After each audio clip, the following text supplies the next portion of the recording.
are a warm meal, a movie night, and a comforting light at the end of a dark hallway. From sunrise to sunset, playtime to bedtime, our team is ready to take care of your electrical needs. Even in the case of an after-hours emergency, the light in your life shines brighter with Mr. Electric. Hey, it's Matt Moscona. For years, you've heard me tell you about Insurance Network of Louisiana, helping you find better coverage for less money. But it's not just for your home and auto. They also offer commercial property. So, retail stores, professional offices like doctors, dentists, attorneys, clothing boutiques. Insurance Network of Louisiana can find you better coverage for less money. They service the entire state of Louisiana, and they're local. So call today at 293-0450 or lainsurance.net.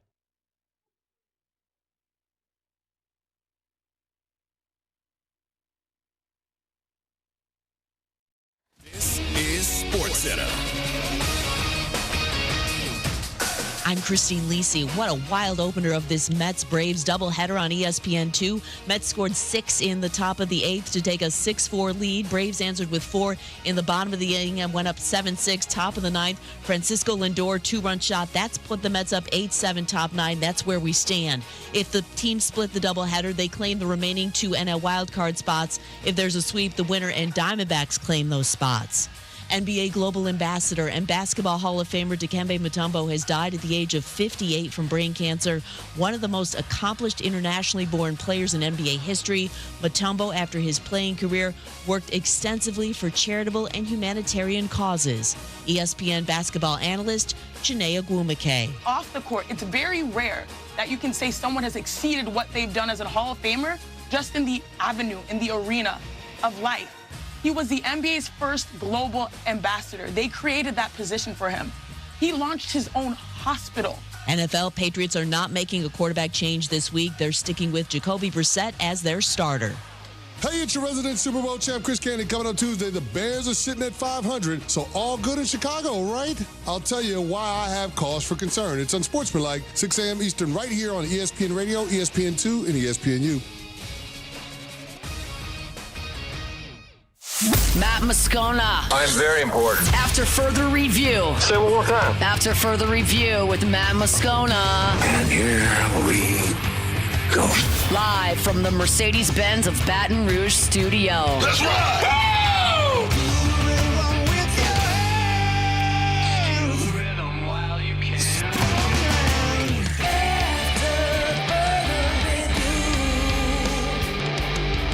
And off we go. Welcome aboard. Glad you're with us. AFR, presented by Relief Windows. I'm Matt. Love you, Matt. Paul O'Neill. They're chanting Paul O'Neill's name.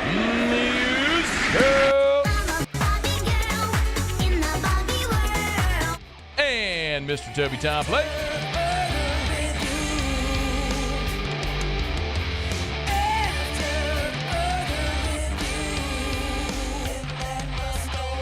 All right, we're here. Glad you are as well. Get out there and make it a good one. Tigers win. Saints gag one away. And, oh, do we have to talk about what happened in Tuscaloosa on Saturday? Ton to do. Let us begin as we do every single day. It's time to pop the top on another edition of AFR with Bud Light. Drink easy. All right, let's get it kicked off here. We'll just go chronologically. Let's start with the Tigers. For everyone that was worried about the game against South Alabama, say, dog, we try to tell you all week, don't worry about South Alabama. That team lost 52 on its home field in North Texas. Man, they got so caught up with them scoring 87 against a bad FCS school. But listen, it was less about South Alabama. It was more about LSU because this was your final tune-up. I mean, this was your final opportunity to work out the kinks. Your next 7, as you know, are all SEC games that are going to shape your season and what you might be playing for come November. Boy, did that feeling change dramatically Saturday morning when Ole Miss lost to Kentucky, but we'll get there. A lot to get into. LSU finally delivered the stress-free performance that we've all been waiting on, and they did it exactly at the right time. The offense put up over 600 yards. The defense was great from jump on Saturday night, limited one of the highest scoring offenses in college football to just 10 points. So you got a lot of really good, and it started quite literally from the very first play of the game. Working left to right, they flip it out to Durham.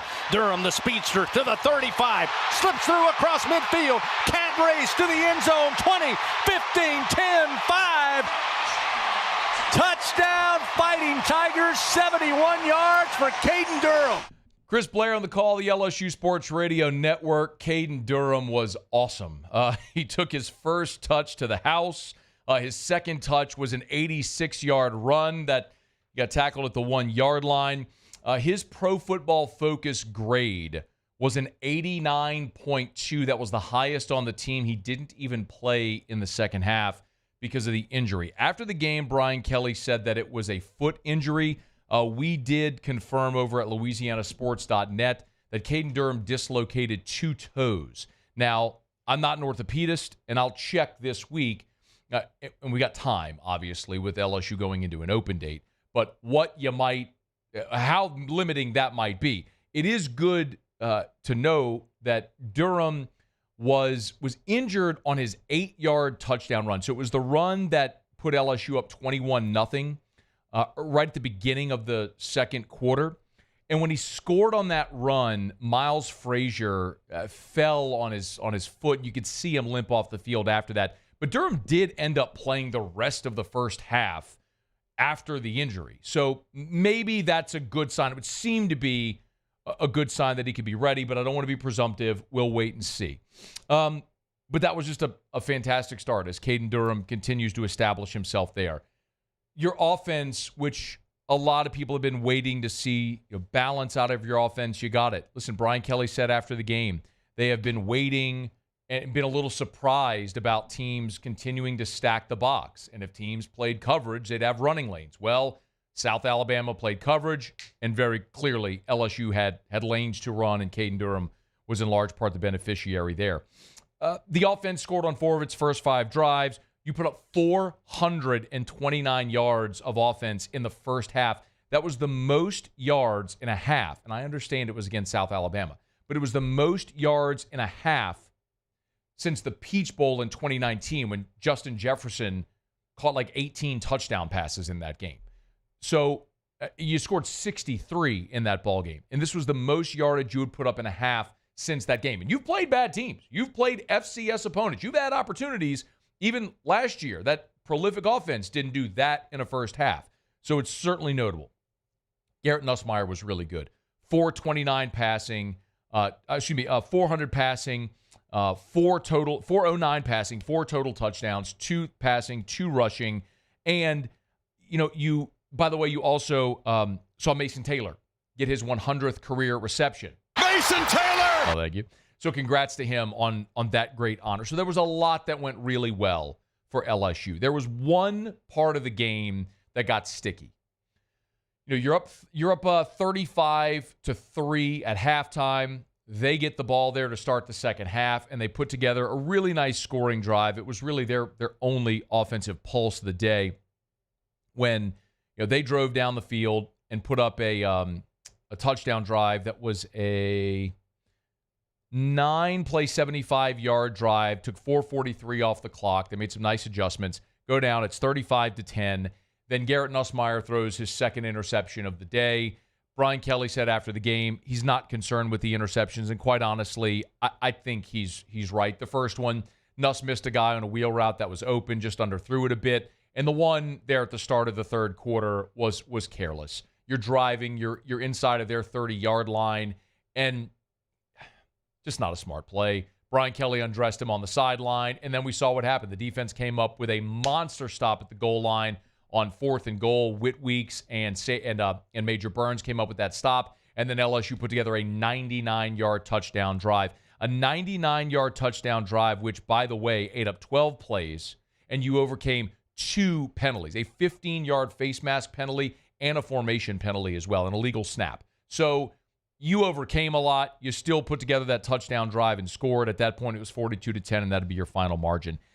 A couple of other takeaways from this ball game. Number one, Brian Kelly even noted that the safeties continue to struggle. He was asked about the defensive improvement. The first thing he said was the safeties. And that's something we talked about. Look, last week against UCLA, they rotated 6 guys at safety. There's 2 safety positions, but you played 6 of them.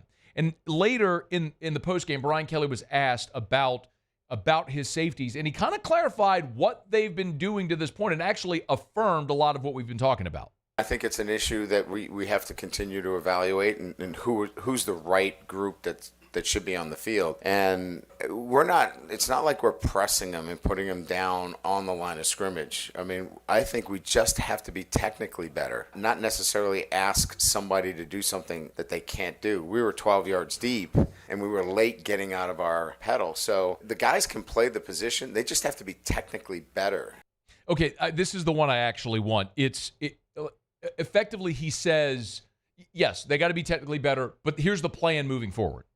Tuesday we're going to put the guys on the field that we think can win SEC games for us. So what's that rotation look like? As we've said, and we've talked about this, we've rolled a lot of guys in there. We get to 2 weeks from today, there's not going to be a lot of rolling. There's going to be guys that are going to be playing. So this has kind of been to try to get it on film and say, these are the guys that should be starting. 2 weeks from today, meaning when they play Ole Miss, there's not going to be a lot of rolling. You're not going to be rolling 6 safeties in there. Who's the guys that are going to be starting? I'll tell you this. As much as we can sort of criticize, and rightfully so, this LSU defense at times, and again, they've deserved criticism at times, but Brian Kelly's also been pretty adamant that what you've seen from this team is a continued progression of rolling, as he said, rolling guys in and out, learning what you have. I'll remind you, Sage Ryan, week 1 against USC, played 51 snaps at boundary corner. Since then, he's played 1 snap at boundary corner. It was when Zy Alexander got hurt against UCLA. And you can look at these snap counts, at what you're seeing from the safety position. Sage Ryan played 47 total snaps, all of them at safety this past weekend. Kylan Jackson played 16 snaps at safety. Major Burns played 48 snaps at safety, again, in that star position.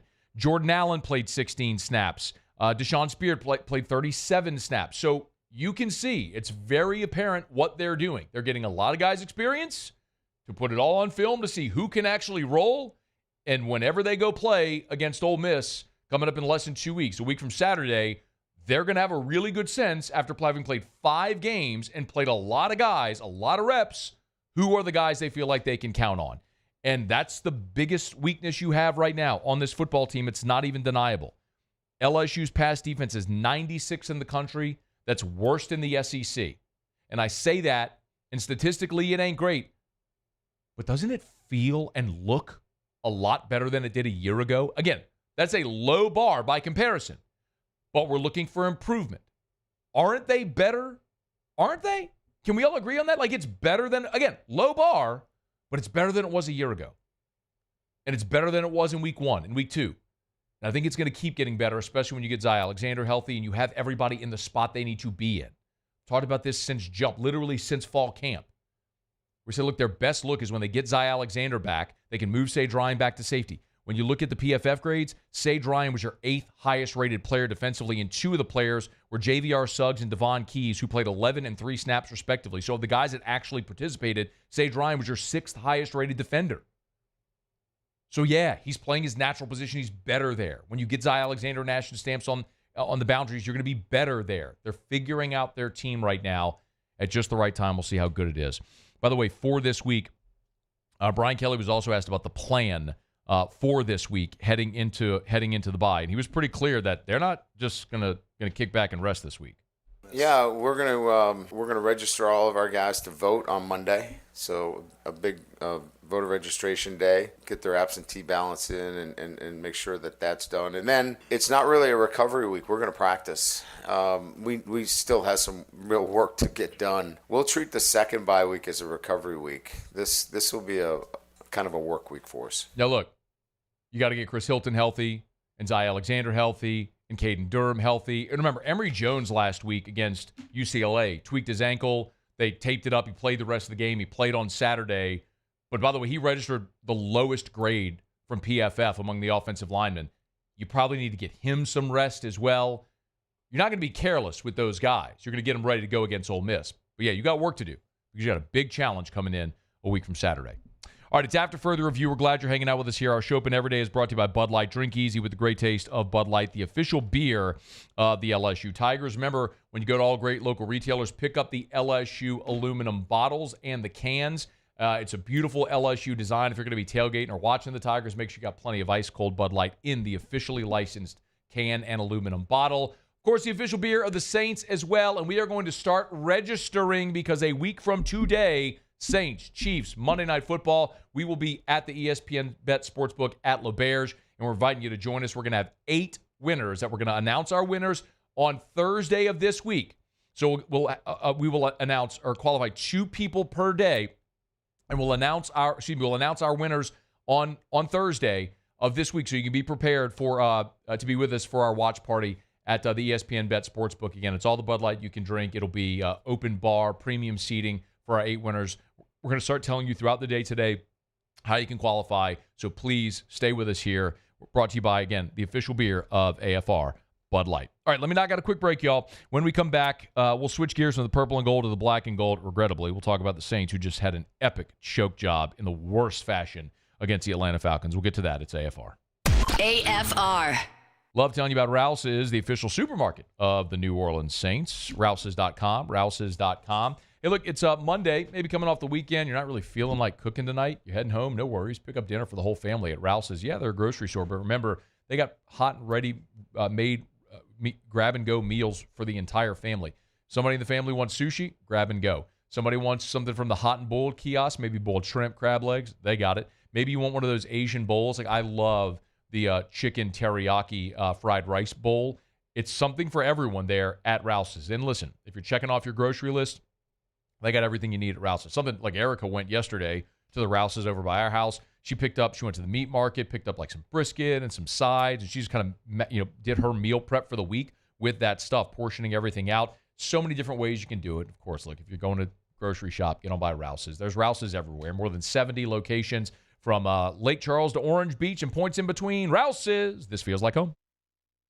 It's an everyday thing here. We work horses in the mornings and we work on the property during the day, and without these John Deere tractors, it'd almost be impossible to keep up with the place. I've dealt with some of the other colors and stuff, and I never really got the response back that I get from John Deere, We really enjoy dealing with Sunshine. They're good people. They always check on us and make sure our equipment's running, and we love them. Flip the switch and learn more about what it means to be powered by Sunshine at sunequip.com.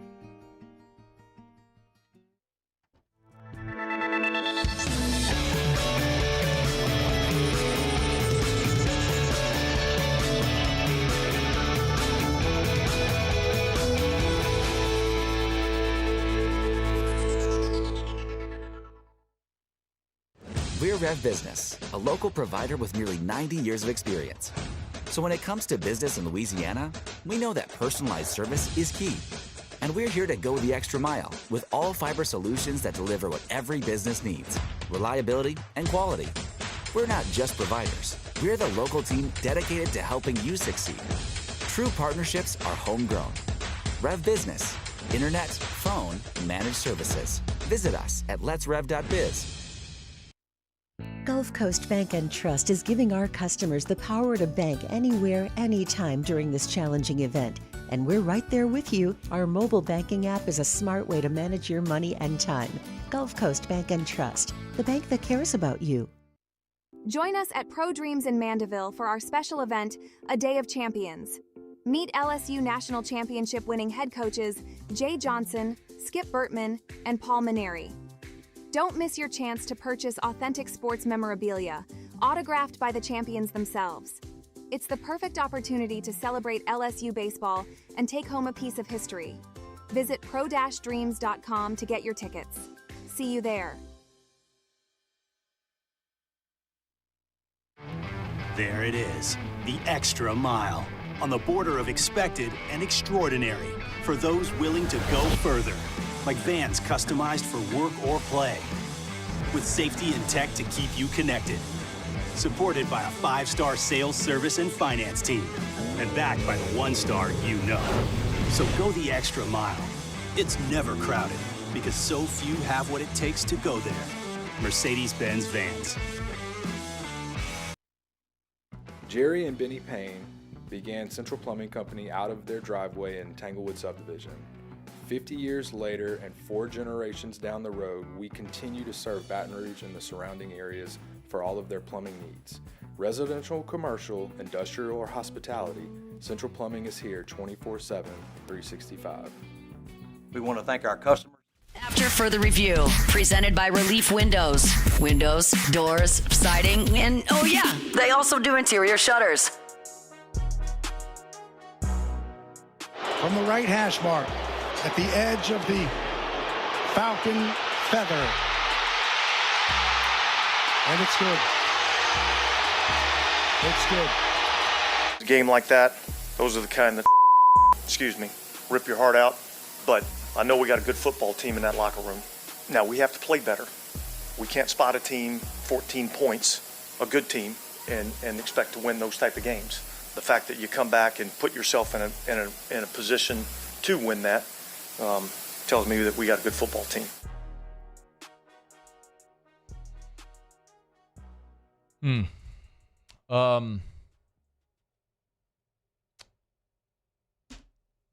Where to begin? Like, if you watch the NFL, I'm not patronizing. Like, I don't need to tell you this. You know this. Like, the margin in the NFL is so slim. The margin between winning and losing. I mean, the average margin in the NFL is about a field goal. So, yes, Dennis Allen is right. You can't spot an opponent 14 points. And the fact that you were close to winning that game, in spite of that, says some good things. However, you are what you are. There's no ambiguity in the NFL. You are what your record says you are. You either have an ability to close games or you don't. Y'all, what happened on Sunday with the New Orleans Saints, I'm not sure that everyone has fully grasped how improbable that scenario is. You might have seen the stat by now. Our guy Ross Jackson had it over at LouisianaSports.net. On Sunday, your New Orleans Saints became just the third team in the history of the National Football League to score at least 24 points, not allow an offensive touchdown, and lose. By the way, one of the other three was the New Orleans Saints in 1983. So 2 of the 3 in NFL history belong to your Saints. I mean, that is a masterclass in incompetence. To do something that in the history of this league has only been done 2 other times. To snatch defeat from the jaws of victory. Where y'all want to begin? How about Rashid Shaheed? Great player, man. Deep threat extraordinaire. Potent weapon. Why are you fielding the punt at the 1-yard line? Christ almighty. Are you really trying to fair catch a punt inside the 5?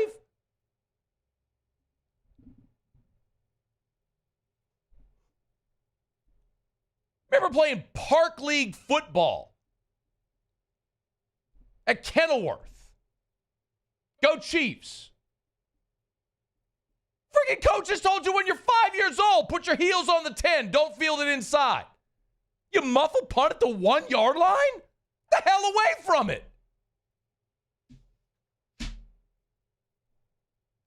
Derek Carr's pick 6. Oh, I've seen the hand waving on that. Oh, he was unlucky. I've watched the play from every angle 100 times. One of the least self-aware moments you can imagine from a guy who's been an NFL quarterback for a decade. They have a screen pass set up for Chris Olave. Carr recognizes it's covered. So he pump fakes. It draws the defender, and then he's going to go throw it forward to Olave, but here comes Matthew Judon, and Carr thinks he's going to, like, Patrick Mahomes it, like sidearm it around Matthew Judon. It gets tipped, pick six the other way. Know when to give up on a play. It's year 11, Derek Carr. Christ almighty, what are you doing? Y'all want to talk about the 2-minute offense? Let's do that. That'd be about as fun as punching in the nuts. Guess what? It's a 3-point game. You get the ball. What do we talk about all the time? End of the first half, start of the second, get a chance to go back and back to back. Even 2 field goals get you the lead. 2-minute offense included a penalty on your first-round left tackle, who apparently doesn't even know how to line up. You try to throw a sideline route to your tight end, who is standing out of bounds. There is not a defender within 10 yards of Juwan Johnson, and both feet are out of bounds.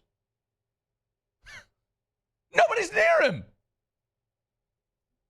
You have a third down play where Derek Carr is going to take a shot over the middle to Rashid Shaheed, and he leaves the pass about 10 yards short. Why? Because he wouldn't step into the throw because he had pressure coming in his face. It's always been the knock on Derek Carr. You pressure him, he'll get happy feet. Atrocious. Absolutely atrocious. Paulson Adebo. How about another PI? Everybody gets a PI. You get a PI. You get a PI. You get a PI when Adebo's on you. 30-yard penalty ultimately loses you the game. Look, I know some of y'all have said, oh, but Matt, did you even look at the injury report? Hell yeah, I looked at the injury report. Down 2 starting offensive linemen. You lose Taysom Hill after the first half. Demario Davis doesn't play for an injury for the first time in his 13-year career. You lose Willie Gay. You lose Tyrann Mathieu during the game. Oh, I looked at it. Hell yeah, I did. And if the New Orleans Saints had lost that game because you would have told me, man, Shane Lemieux, Lucas Patrick, you're missing McCoy and Ruiz. The middle of that Falcons defense, Grady Jarrett, David Onyemata, they just wrecked those guys all day. Landon Young just couldn't hang. If that had been the reality, I could have said, I get it, man. Look, you had a practice squad center you called up. Landon Young, who's a tackles playing guard. It's just a really tough draw. I get it. If that had happened. If you told me, man, look, no Demario Davis, Willie Gay gets hurt, Tyrann Mathieu gets hurt, and you go, man, look, the defense, they just couldn't handle all those personnel losses, so it was just a rough day. None of that happened! Your defense didn't allow a touchdown! Your defense didn't allow a touchdown! Alvin Kamara ran for 80 yards on the day. I mean, your offense moved the football. If you had told me that Derek Carr was sacked 5 times and you ran it for 37 yards because your offensive line was a sieve, like, that's one thing. You put up 366 yards of offense. You ran 131 yards for an average of 4 a carry. You lost this game because of your gross incompetence. Because you fumbled the ball at the 1. You muffed a punt at the 1-yard line. Your quarterback threw an inexplicable pick 6. Your situational awareness at the end of the first half was atrocious. The inability to run a 2-minute offense when you had plays there. Juwan Johnson was open on the sideline. Rashid Shaheed was open over the middle. This is incompetence. And that all goes back to coaching. Effort, discipline, how to win awareness, self-awareness, all of that.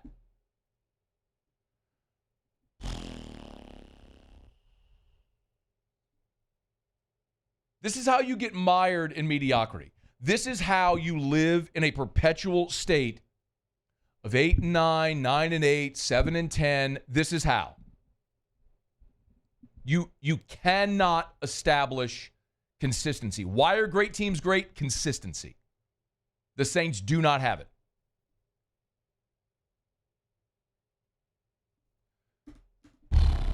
Man. And we've done this now, and this is the problem, that every year we have this conversation. Last year, I sat here after you lost to Green Bay, and I told you that's the one that's going to bite you in the ass. That's the one, the first week in January, when you miss the playoffs by a game, we're going to look back and say, you gagged that one away. 2 years ago, the Saints lost a home game to the Giants where you were up 2 scores with under 8 minutes to play, and you let Daniel Jones come back and beat you. And I told you then, that's the one that's going to bite you in the ass. That's the one when you're home for the playoffs, you miss it by a game, you're going to look back and say, how did we lose that one? And I'm telling you right now, dollars to donuts, you can bet this is the one we're going to talk about whenever the Saints miss the playoffs again this season for a 4th consecutive year, and you look back, they lose the division by a game, miss a wild card, however it's going to go, we're going to look back and go, man, you went to Atlanta shorthanded, didn't allow an offensive touchdown, scored 24 and lost that game. This is going to be the one that we look back, and this is the one that is a swift kick in the gonads. This one. And think about what you lost on Sunday. Think about what you lost. I get it, you're 2-2. Season's not over. You're 2-2. But win this game. We talked about it on Friday. Win this game. You're 3-1. You're 2-0 in the division. You have a head-to-head against Atlanta, and you bury them at 1-3. Lose. Now you're 2-2. You're tied with Atlanta. They have the head-to-head over you. And, oh, by the way, Tampa won, so now you're trailing Tampa as well. I mean, I shouldn't be surprised. I shouldn't be surprised because this is what this team has been now for 3 years with Dennis Allen. This is what they are. There's going to be wins that make you think they've turned the corner, they've figured it out, but then they do this. It's their inability to find and establish consistency. Be it offense, defense, special teams, whatever it may be. This is their bugaboo, and this is who they are and who they're going to continue to be. Man. I know a lot of people are talking about the 4th and goal with about 4 minutes to go, going on it, passing on the field goal. That's one instance where I actually agree with passing on the field goal. Like, there's 4 minutes to go in the game. You need a touchdown.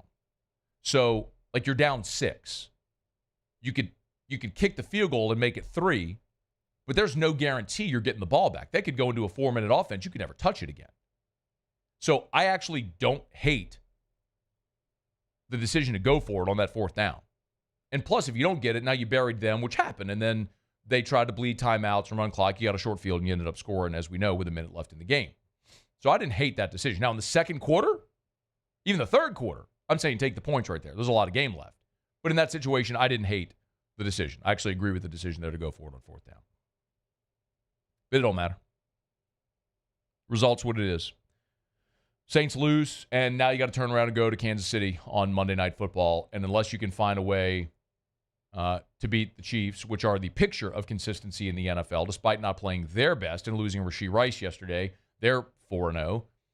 Unless you can figure out a way to beat them on their home field, you're going to drop to 2-3, and you will have as close to a must-win at home the following week against Tampa as you could possibly imagine. A lot of season left, but it is so hard to look at what happened on Sunday and not think, damn it, that's going to be the one that costs them in January. All right, it's after further review. We're brought to you by Supper Club. Too bad Supper Club is closed on Monday. I could go use a cocktail there tonight. Nice dinner. It'll have to be tomorrow. Supper Club open Tuesday to Saturday. Get your reservations at supperclubbtr.com, supperclubbtr.com. Man, they obviously Thursdays are a huge night that we keep telling you about now with their premium wine list that they're popping open a rare bottle every single Thursday, selling it by the ounce. Make plans to be there. You can get that list there at the website or on their social media. And, of course, the Thursday prime rib feature. If you have not seen or heard about it yet, my goodness, 21-day dry-aged bone-in ribeye served as prime rib by Chef Layton, served tableside as carved tableside. Incredible. That's every Thursday over at Supper Club. SupperClubBTR.com for reservations. SupperClubBTR.com. SupperClubBTR.com. All right, y'all. Let me break. We'll go around the SEC when we come back. Big get today for Matt McMahon's basketball squad as they've started practicing for the upcoming season. I know everybody's focused on football, but basketball is about to get cranked up as well. So when we can throw a few morsels there, we will. Coach Pete Jenkins is going to join us in 26 minutes. I want to talk to Coach Pete about this defensive line. He coached a lot of these guys a year ago. What progress has he seen so far through a month under Bo Davis? I know I talked to Coach Pete, and I know he watches all the games, so I want to see what progress he's seen. So we'll get to that. Peter Burns, 1 hour from right now. Glad you're here. It's AFR. AFR. I had a great time on Sunday. Got to hang out with my friends over at Duplessis Builders. We did an NIL shoot with Kyron Lacey and Harlem Berry. So I've been telling y'all, Derek Duplessis, great dude, LSU alum, loves to support the local teams. And this is an NIL deal he did that is in the truest sense of what NIL is. Kyron's a great LSU receiver. Harlem Berry, 5-star running back out of the New Orleans area, committed to LSU for the class of 2025. They invited me to come on by, sit down, and do a long-form interview with both Kyron and Harlem. So they're going to take these interviews, they're going to chop them up, and they'll serve it up to you in sort of short form on social. So make sure you're following Duplessis Builders on social media if you're not yet. Duplessis Builders, at Duplessis Builders on all the social media platforms. You can see it right there. So we appreciate those guys. And listen, if you're thinking about a pool, outdoor kitchen, you want your outdoor oasis, you want Duplessis Builders. Check them out online, duplessisbuilders.net. Bayou Ford has the new inventory to get you in a new Ford truck or SUV today, or customize your next vehicle just the way you want it. All new Bayou Ford vehicles come with a 1 million mile powertrain warranty. The crew at Bayou Ford is going to do right by you. I've been doing business with Luba for 25 years. They're dependable, trustworthy. It's just the attention to detail with our clients. Our folks have years and years of experience. They're highly trained professionals, but many companies have that asset. What I'd like to think makes Luba a bit different is that we use those talents in a way that truly is dedicated to serving the needs of the folks who depend on us. Gulf Coast Office Products is a nationally recognized Savin office equipment dealer based right here in Louisiana. Over 100 employees strong, Gulf Coast has the boots on the ground to support all vertical markets, from education, engineering, legal, and finance. With the latest in office technology, from desktop to production segment units, Gulf Coast and Savin have the perfect fit for you. Call 225-756-2644.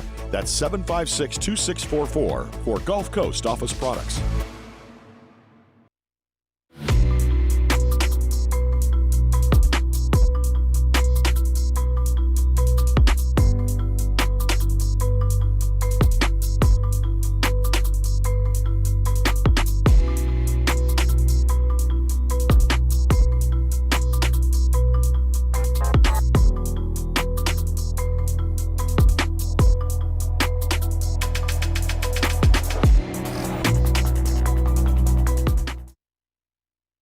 Dylan Cruz here to tell you about Six Rings Baseball and Softball Camp. If you live on the North Shore and play ball, go to Six Rings Camps with former LSU assistant coach Dan Canaveri. His knowledge is second to none, and your child will improve and have fun doing it. Camps were held at Coquille Park and Six Rings Academy in Covington with 4 sessions over the summer. Full day and morning only sessions are available from ages 7 to 13. Go to sixringsbaseball.com or call 985-206-9096. Learn the game to love the game. BRAC teamed up to reimagine your parks, and you imagined big. With your help, we went to work, creating 12 beautiful community parks across the parish. A family-sized water park, miles and miles of trails, and parks just for your dogs. There are more places to splash, to explore, to run wild, and even soar. You imagined, we delivered. Gold. BRAC, your #1 park system in the nation.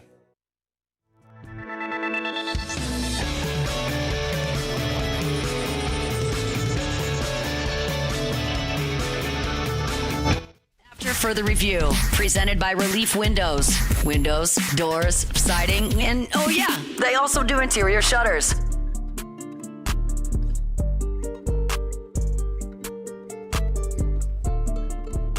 Matt McMahon got a commit for this upcoming basketball class.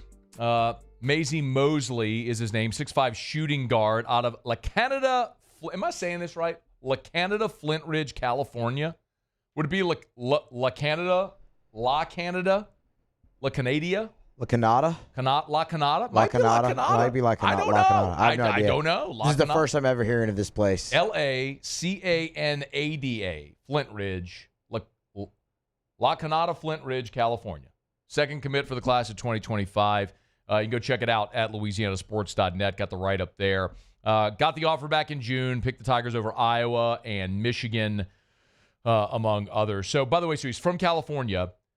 He's transferring to Montverde in Florida, which, of course, is where Ben Simmons went before he picked LSU. So, Matt Galul is the other 2025 commitment right now. So, LSU's got 2 top 100 commitments. So, I actually saw Tasman Mitchell over at Don Juan on Saturday. Before T-Bow and I were getting ready to do Whiskey and Wine, Taz was there with some friends. Of course, LSU assistant coach Tasman Mitchell and former Tiger great. And we were talking a little bit about the squad, man, and they're excited about it. It's, year one under Matt McMahon was a punt. It's just what it was. The situation he inherited, all the uncertainty with scholarship restrictions and potential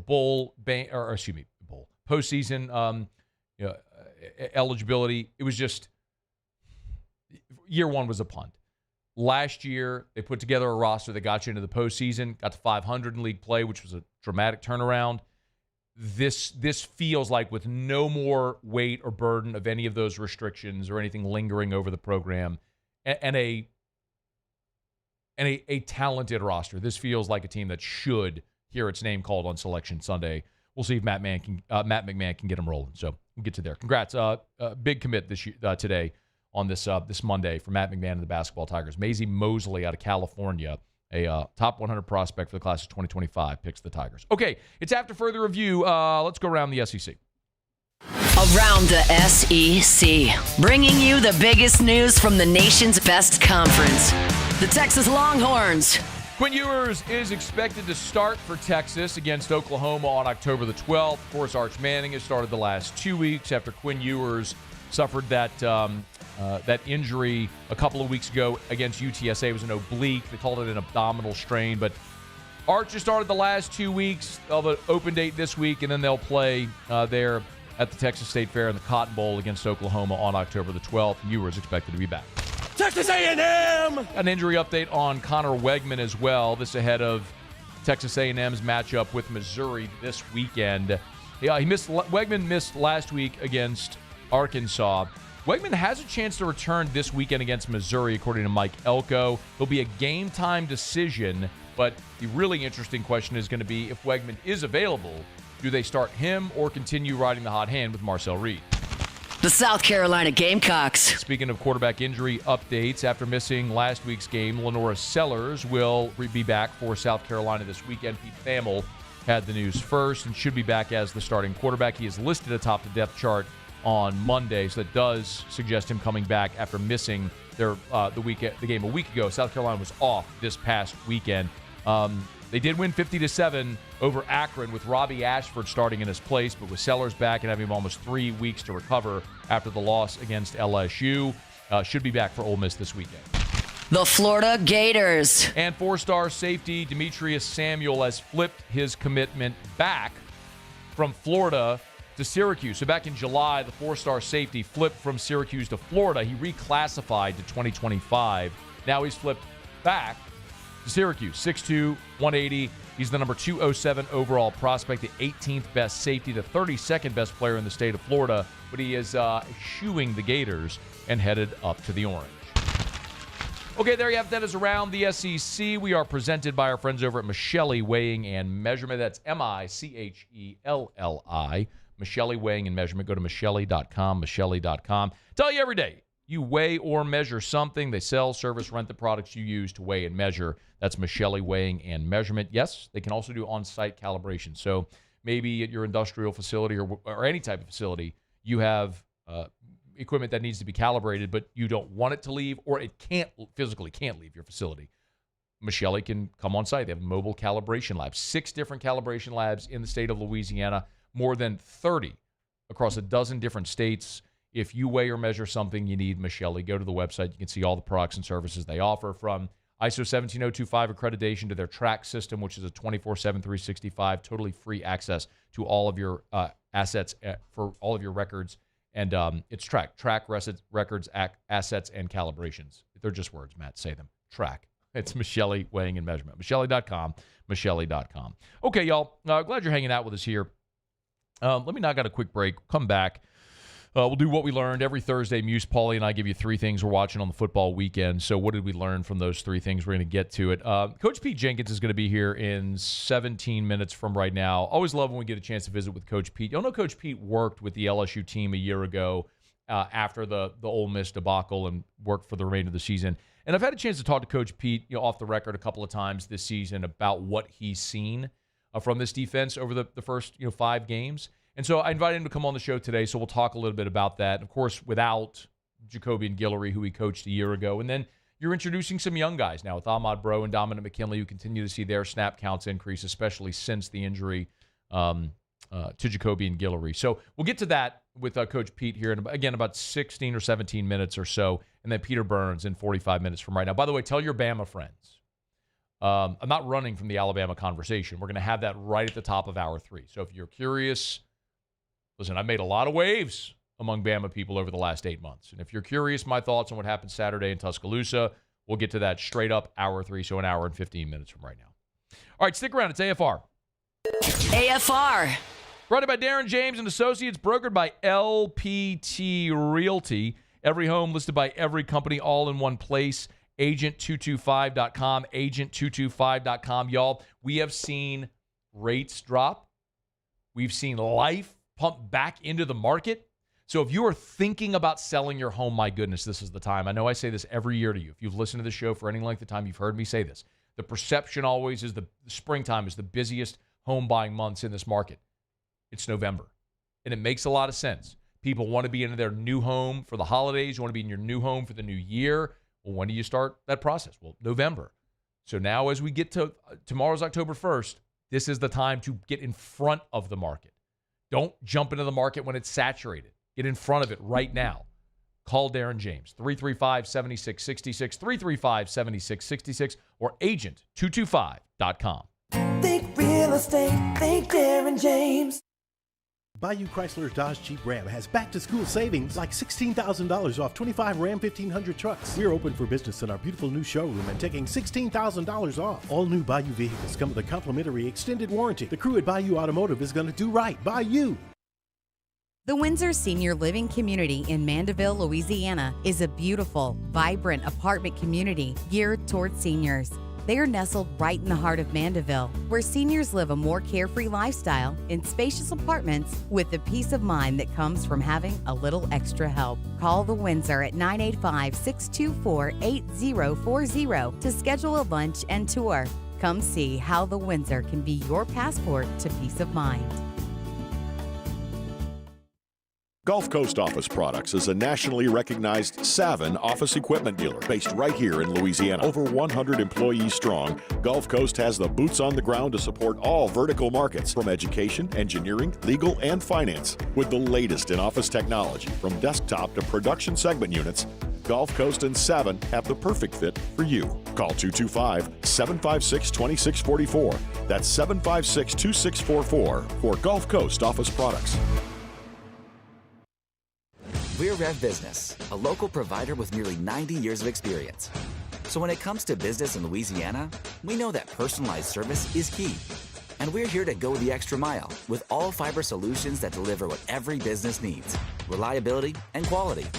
We're not just providers. We're the local team dedicated to helping you succeed. True partnerships are homegrown. Rev Business, internet, phone, managed services. Visit us at letsrev.biz. I've been doing business with Luba for 25 years. They're dependable, trustworthy. It's just the attention to detail with our clients. Our folks have years and years of experience. They're highly trained professionals. But many companies have that asset. What I'd like to think makes Luba a bit different is that we use those talents in a way that truly is dedicated to serving the needs of the folks who depend on us. Electricity is all around us, and our families depend on it. Every day is sparked by the power of a cold drink or a warm meal, a movie night, and a comforting light at the end of a dark hallway. From sunrise to sunset, playtime to bedtime, our team is ready to take care of your electrical needs. Even in the case of an after-hours emergency, the light in your life shines brighter with Mr. Electric.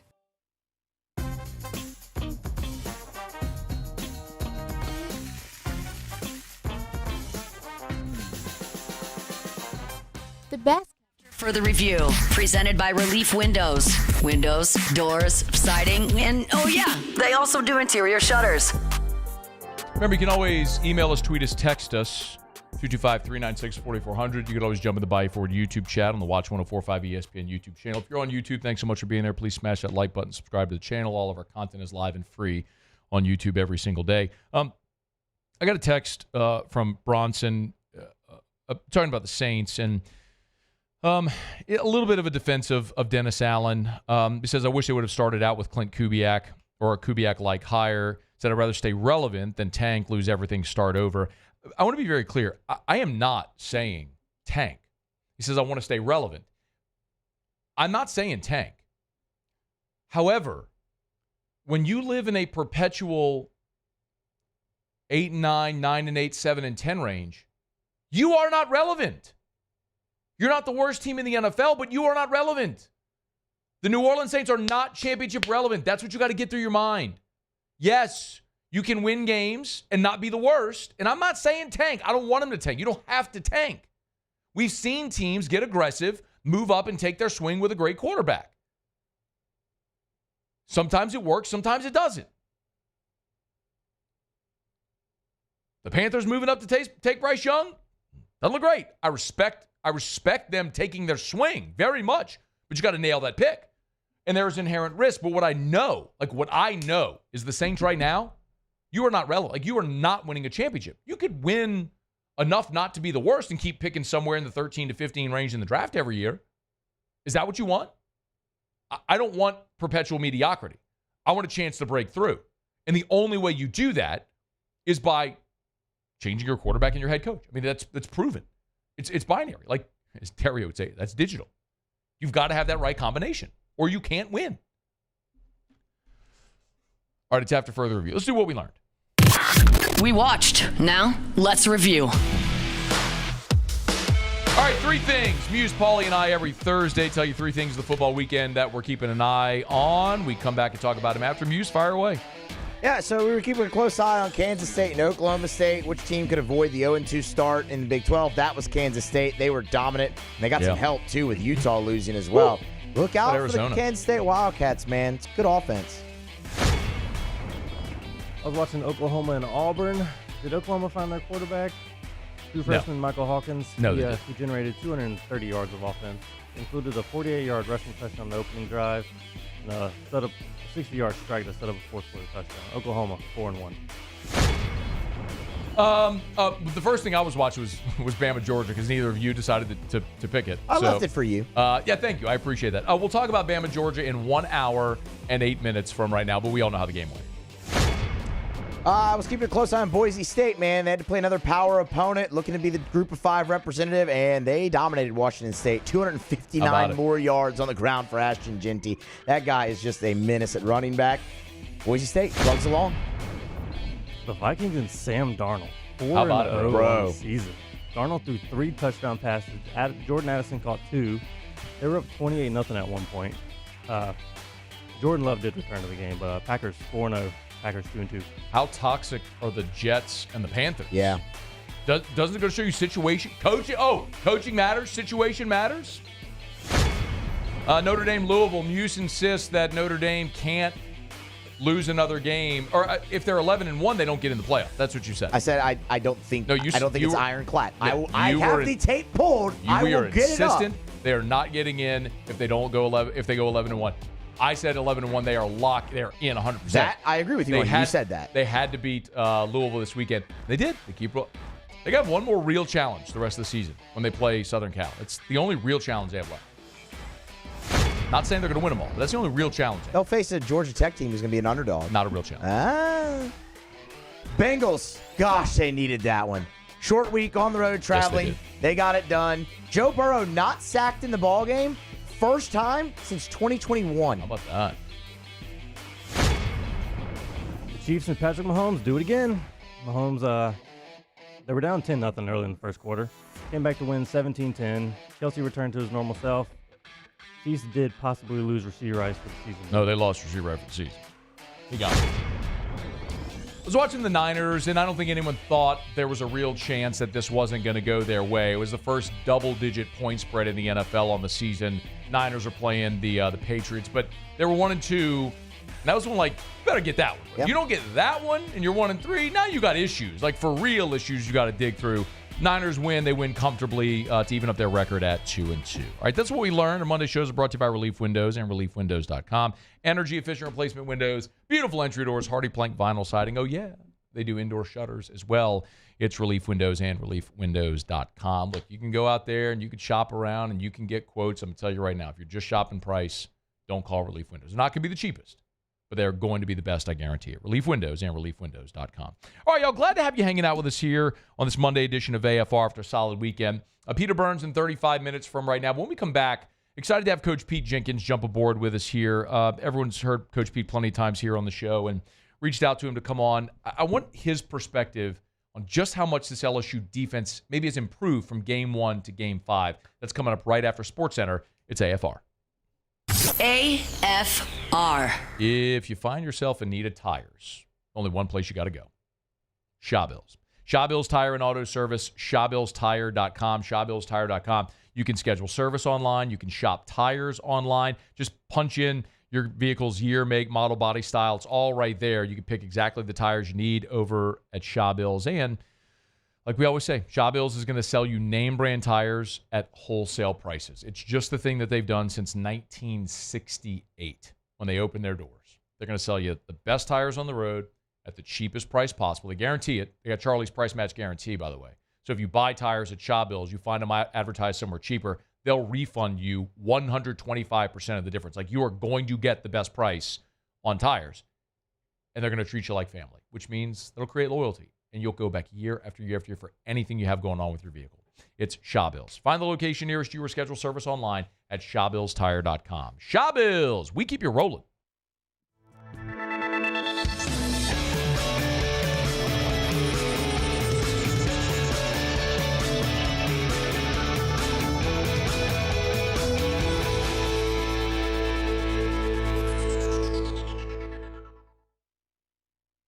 It's no secret. The best oysters in Baton Rouge are at Jolie Pearl Oyster Bar. Enjoy mouth-watering South Louisiana flavor and oysters from all over the country. And don't forget our nightly drink specials.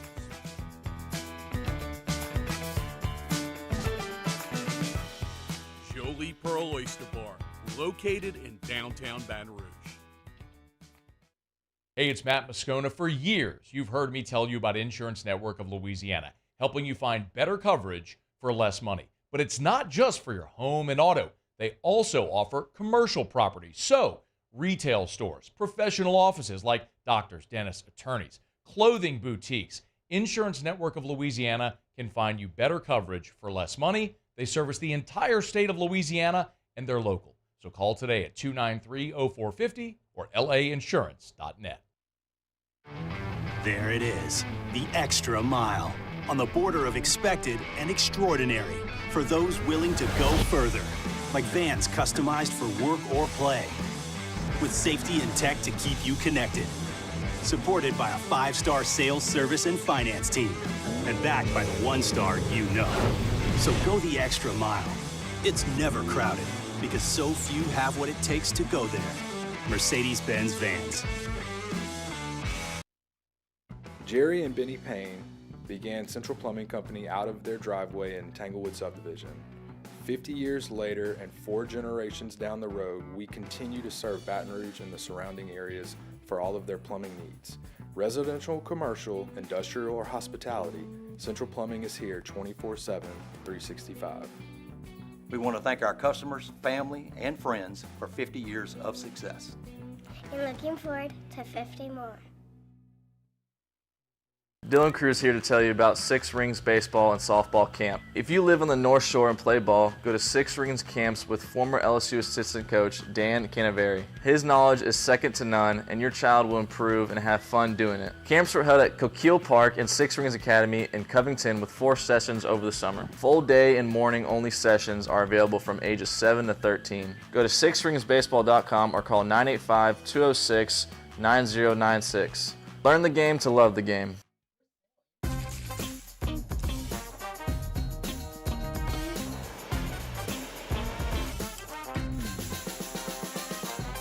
The best kept secret in town is out. Discover Tallulah at the Renaissance Hotel on Bluebonnet.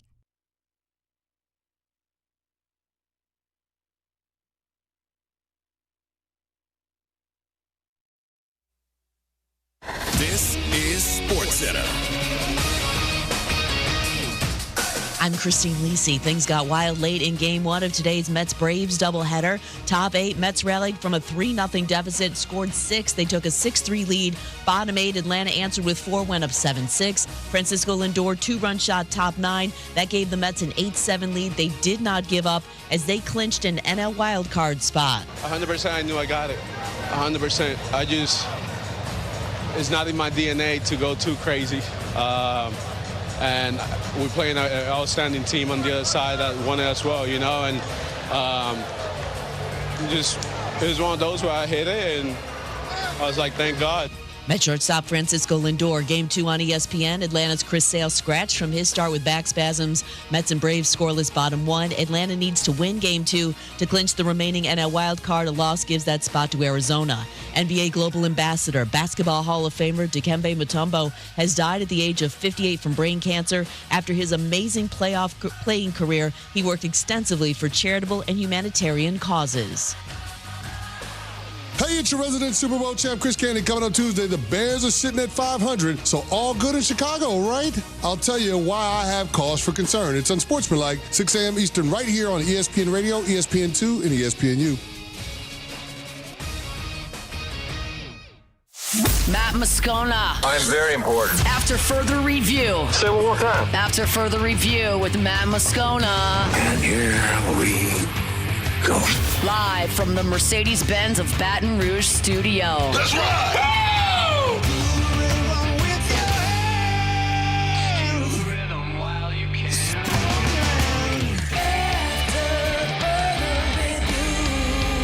Hour 2, off we go. Welcome aboard. Glad you're with us, AFR, presented by Relief Windows. I'm Matt.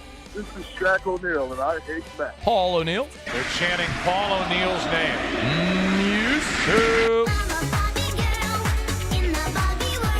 And Mr. Toby Tomplay.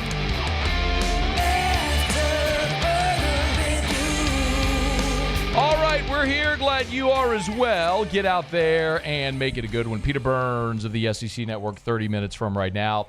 It is always our pleasure. We get a few minutes with the greatest defensive line coach to ever live, Pete Jenkins. Good enough to give us a couple of minutes. Coach Pete, it's always our pleasure. How are you? I'm doing very well, man. Thank you. Thank you for the kind words. Oh, man, you know that. Hey, you and I have a chance to talk from time to time, and I figured this would be a good opportunity maybe to let our audience in a little bit on your thoughts on what you see with this team. We'll go narrow in a bit, but let me just talk big picture. Week 1 against Southern Cal, Week 5 this last week against South Alabama. Where would you say you've seen maybe the biggest improvement from this defense?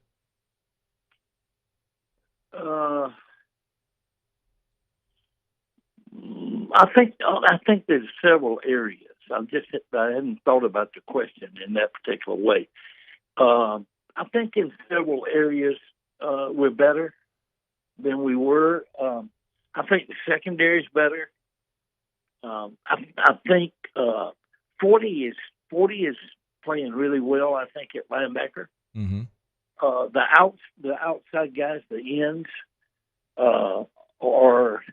I think they're really coming along, and I think they're getting better inside at tackle.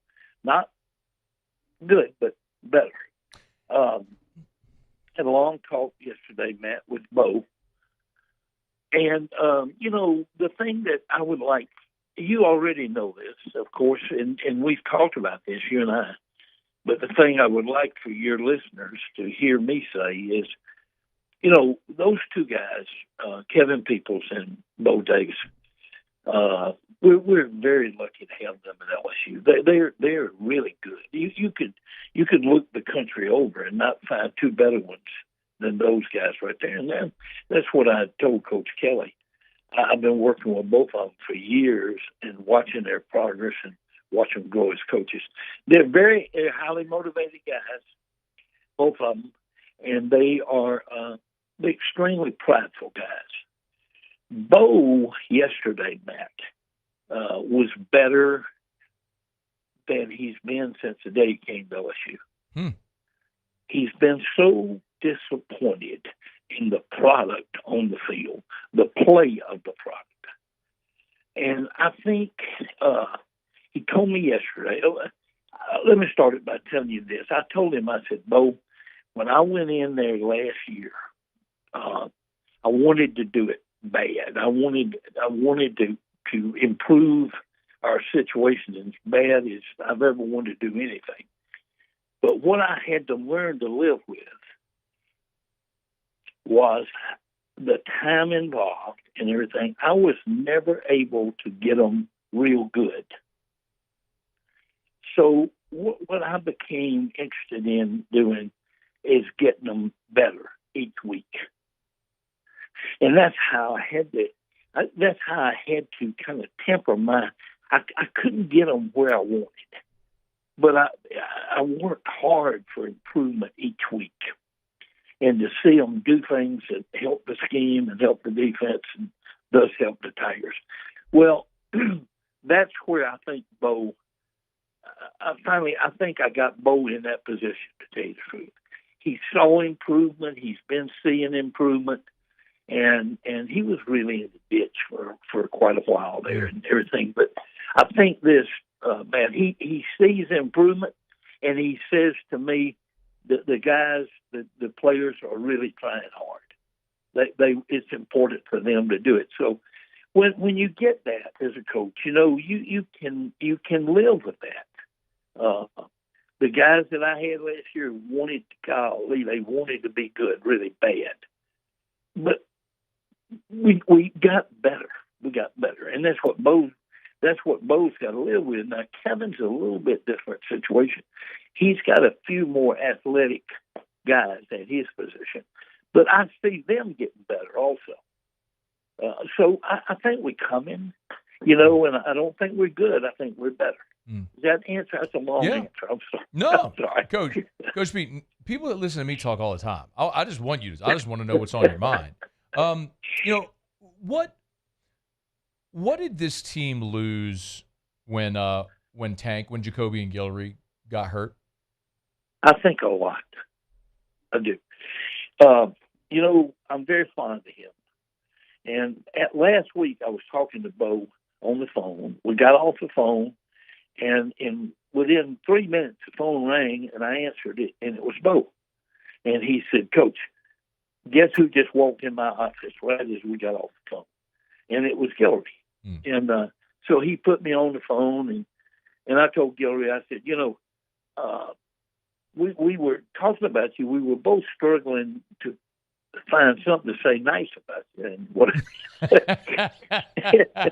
And he laughed, all coach, But I think it's a big loss. I wouldn't say that he is a great player. He's a really good player. But the thing he is a determined, tough guy. And LSU football is important to the kid. He told me he's going to come back next year and play. He can get an injury year and everything. He's going to come back and play. So LSU football is important to him. And with that room, Bo doesn't have anybody in his room that I coached. Nobody. All those guys are new. Wow. So I think that Tank would have given him something to build on and everything, because, like I say, it's important to Tank. And he reminds me of Bo a little bit as a player. He is a tough guy, and he'll get in there, those double teams and scoops and everything. He'll get in there and root hog and die with them. He's a tough guy. Yeah. I really admire that guy a great deal. And I know how important LSU football is in his life. So I think it was a big loss, Matt, to tell you the truth. Coach Pete Jenkins is our guest. Let me go from the veterans to the really young guys, because what we've seen, Coach Pete, especially since Jacobian got hurt, was we've seen Ahmad Bro play a lot, and then Dominic McKinley. Is that Ahmad Bro? That's the boy from Ruston. Yes, sir. So he's from Ruston. Yeah. Who's where? And I like him. I think he's going to be a good hand. So, yeah, I would love to know, Bro, and then Dominic McKinley is he didn't play the first 2 weeks. He's just played the last 2 games. He was coming off an injury. But I'd love your thoughts on those 2 young guys. What do you see from Ahmad Bro, and if you have seen Dominic McKinley? I don't know McKinley to the extent I know Bro. Okay. I think Bro's a future star for the Tigers. From what I hear, both talk about him. He's a tough guy too. He's a guy that enjoys smacking people around, and that's important. I don't think there's quite enough of that in Bo's room. Listen to him talk, but Ahmad Bro from Ruston is a guy that when I can tell it in Bo's voice when he talks about him. He's a guy that's he's a tough guy. He's a guy that enjoys that when you play defensive tackle, But I'm not sure. I can't comment on the other boy. I'm not sure. And I've seen the guys. 31 made a really nice move against. He got a sack. It wasn't last week. It was the week before. Right. It was against UCLA. He had a really nice swat and swim.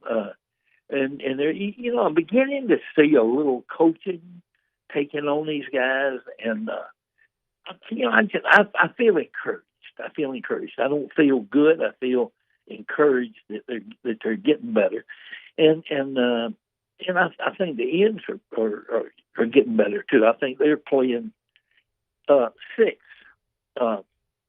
Boy, they played outside backer last year. Number 6. Yeah. What's Jordan Allen? 4.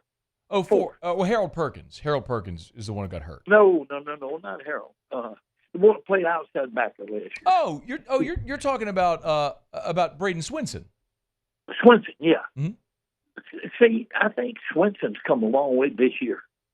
The thing with Swinson last year, he rushed past the quarterback a lot. He was, and that's a guy. He can be over there sitting on the bench with me. Once you get pushed by the quarterback, all that property is worth nothing back there, and really you're playing with 10. It's one of my pet peeves to see guys get pushed by the quarterback, because you like I say, if you get pushed by the quarterback, then the defense is playing with 10 guys because you ain't no good to them for nothing. So, but I see him turning the edge, and he's become a pretty good dadgum pass rusher. He always had some physical skills, but I think Kevin's helped him a lot. To be honest with you, I think he's a good player.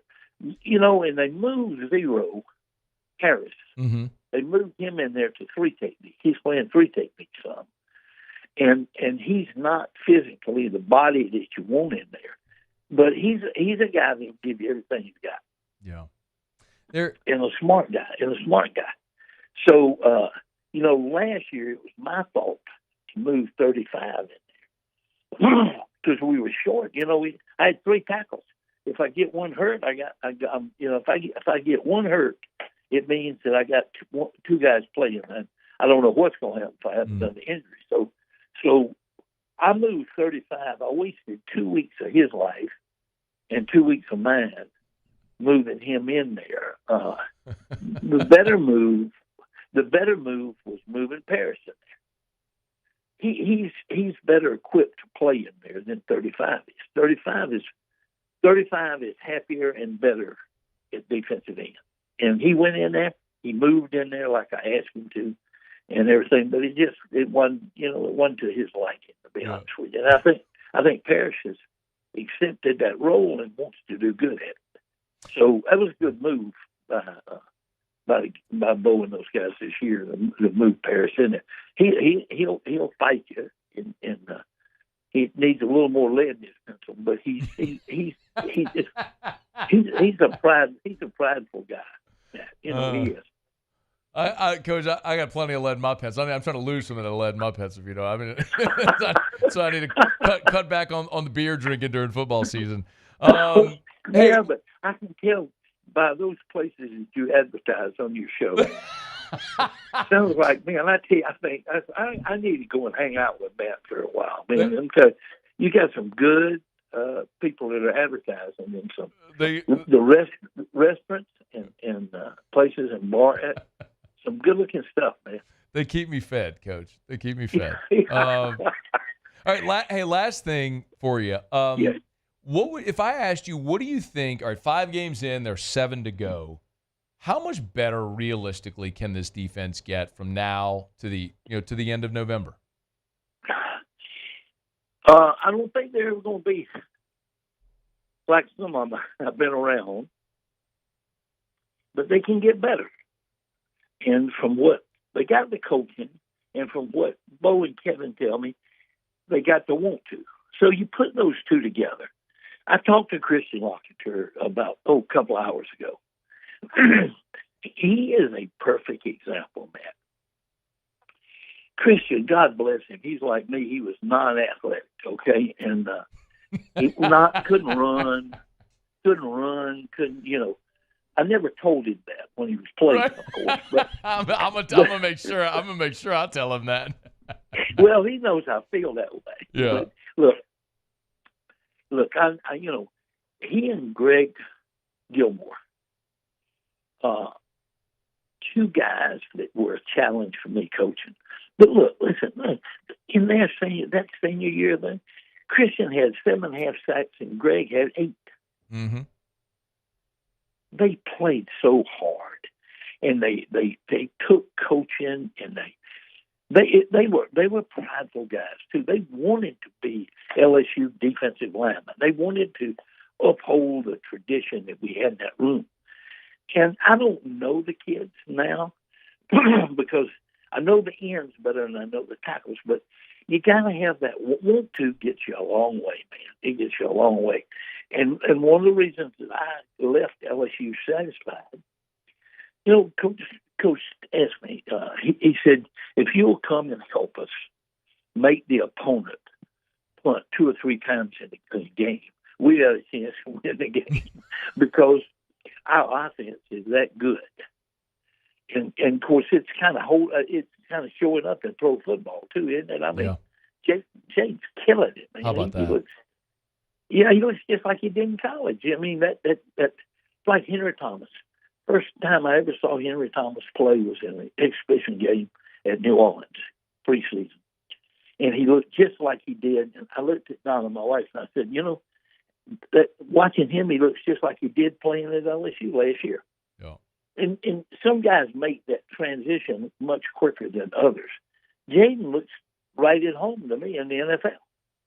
I mean, that guy's playing at a high level. I'm so happy and proud for him. Yeah. And the receivers are doing good too. But so the sun was going down. We're playing Texas A&M, and someone tells me on the sideline, they said, today, Coach, in the game, A&M had 5 3-and-outs. And I thought, well, we got done with Coach Kelly. Sure. And we didn't lose but 1 game, and it looked like the guy that you saw Saturday night playing against Georgia. That's what we dealt with. I told my buddy, the D-line coach at Georgia, I said, it reminded me, the first half of that game, reminded me of our night in Tuscaloosa. Mm. I mean, Jalen was running wild on us, and he was the difference in the game. He's the difference in the game. He and that receiver, the difference in the game Saturday night. But here's the thing too. That people are saying Alabama took the foot off the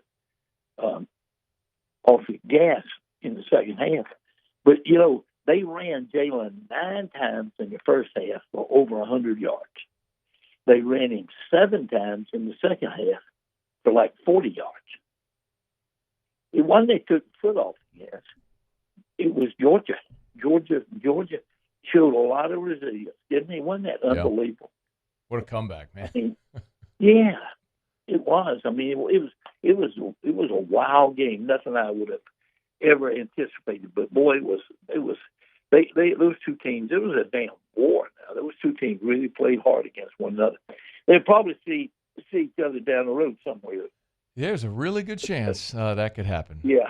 Coach Pete, we're late for a break. Sir. We got to run. I always appreciate the time. You're the best. We'll catch up down the road, okay? Always enjoy it. Thank you, man. Our pleasure. That is the one and only Coach Pete Jenkins.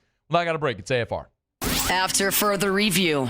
Brought by the Watermark Hotel and the Renaissance Hotel, 2 amazing hotel properties in Baton Rouge. Watermark downtown, the Renaissance Southtown right there on Bluebonnet. Tell you about it all the time. Hey, if you are thinking about an event coming up soon, I know I mention it all the time, but make sure you call my friend Allison Crump. She's the events manager there over at the Renaissance Hotel. She always says, we're at the Renaissance, we're in the business of saying yes. So whatever your event is, we tell you all the time, for every home football weekend, LSU is there the Friday before. But maybe it's a wedding reception. Maybe you're planning an awards banquet. Maybe it's a fundraiser, some type of gala. There's so many different, maybe it's a board meeting or a conference. The Renaissance Hotel has their sprawling space that they can manipulate that space for any event type or style that you have. So just give them a shout today and give them a shot.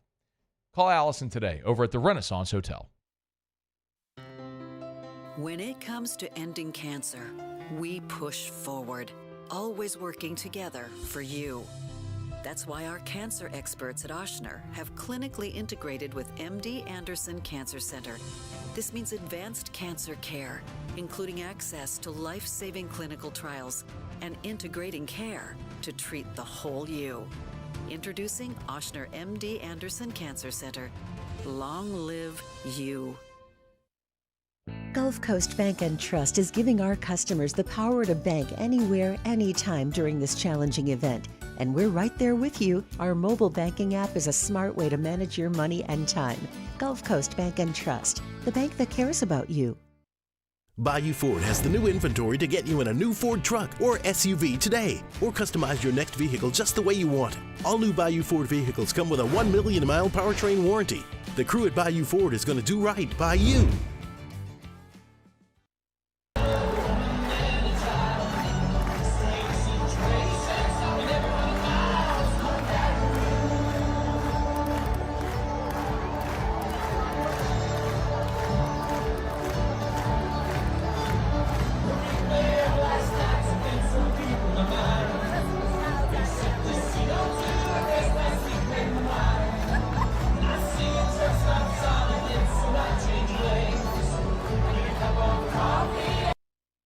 Breck teamed up to reimagine your parks, and you imagined big.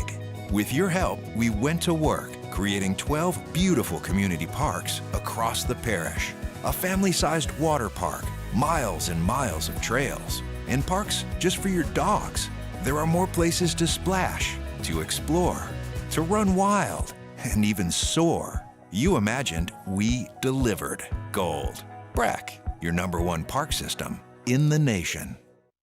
Gulf Coast Office Products is a nationally recognized Savin office equipment dealer based right here in Louisiana. Over 100 employees strong, Gulf Coast has the boots on the ground to support all vertical markets, from education, engineering, legal, and finance. With the latest in office technology, from desktop to production segment units, Gulf Coast and Savin have the perfect fit for you. Call 225-756-2644. That's 756-2644 for Gulf Coast Office Products. I've been doing business with Luba for 25 years. They're dependable, trustworthy. It's just the attention to detail with our clients. Our folks have years and years of experience. They're highly trained professionals, but many companies have that asset. What I'd like to think makes Luba a bit different is that we use those talents in a way that truly is dedicated. After further review, presented by Relief Windows. Windows, doors, siding, and oh yeah, they also do interior shutters. We're going to move quickly here. We got Peter Burns coming up in just a few minutes. Went a little long with Pete Jenkins, but I don't care. Coach Pete can talk for as long as he wants, and I'll just sit here and listen to him talk forever. What a great source of information. We appreciate him. Heather Dinich over at ESPN earlier today reported that the Big Ten and the SEC athletic directors are discussing a possible partnership in football scheduling. This would be along with their preferences for automatic bids. That'll be the next iteration of the college football playoff. There are in-place meetings scheduled for Nashville next week. And remember, the current format of the college football playoff will run through 2026. So you're going to have at least 2 years of this format, this structure, before it could potentially change. And I think everyone is anticipating it will change because the G5 auto bid is going to go the way of the dodo bird. I've yelled about this for years. I know a lot of you push back on me for it, but there's no reality where a G5 should get an auto bid ever. If you are good enough to earn a bid, okay. But there's no reality where, certainly in a 14 playoff, but even in a 12 or 16 or a million-team playoff, that a G5 should be guaranteed an auto bid. If you're not going to play an equitable schedule with the rest of college football, your 12-0 or 11-1 is not equivalent to a 10-2 or 9-3 of a Power 5 team that had to play all those games. Ask yourself this question. How many teams could play a G5 schedule? Look at whoever finishes first. If it's Boise or UNLV or whomever it may be. How many teams could play that G5 schedule and finish with the same record? And odds are you're going to find 30 or so Power 4 teams that could finish with that record against that schedule. So, no, you shouldn't get an auto bid. If you want to play it out and earn it, I mean, I guess you could get there, but that's going to change. I think what's maybe most interesting is the potential of a schedule alliance, for lack of a better phrase, with the SEC and the Big Ten, which is only going to move us further toward what we all feel is an inevitability, where, and I think by now everyone feels this way, whereby,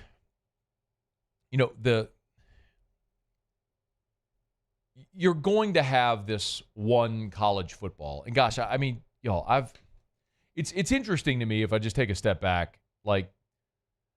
This is something that I've talked about here for a decade. And for a long time, people rolled their eyes. They didn't get it, didn't see it, whatever. And now it's crystallizing. It just always made the most sense to me that this is where, you could just see the path that college football was heading.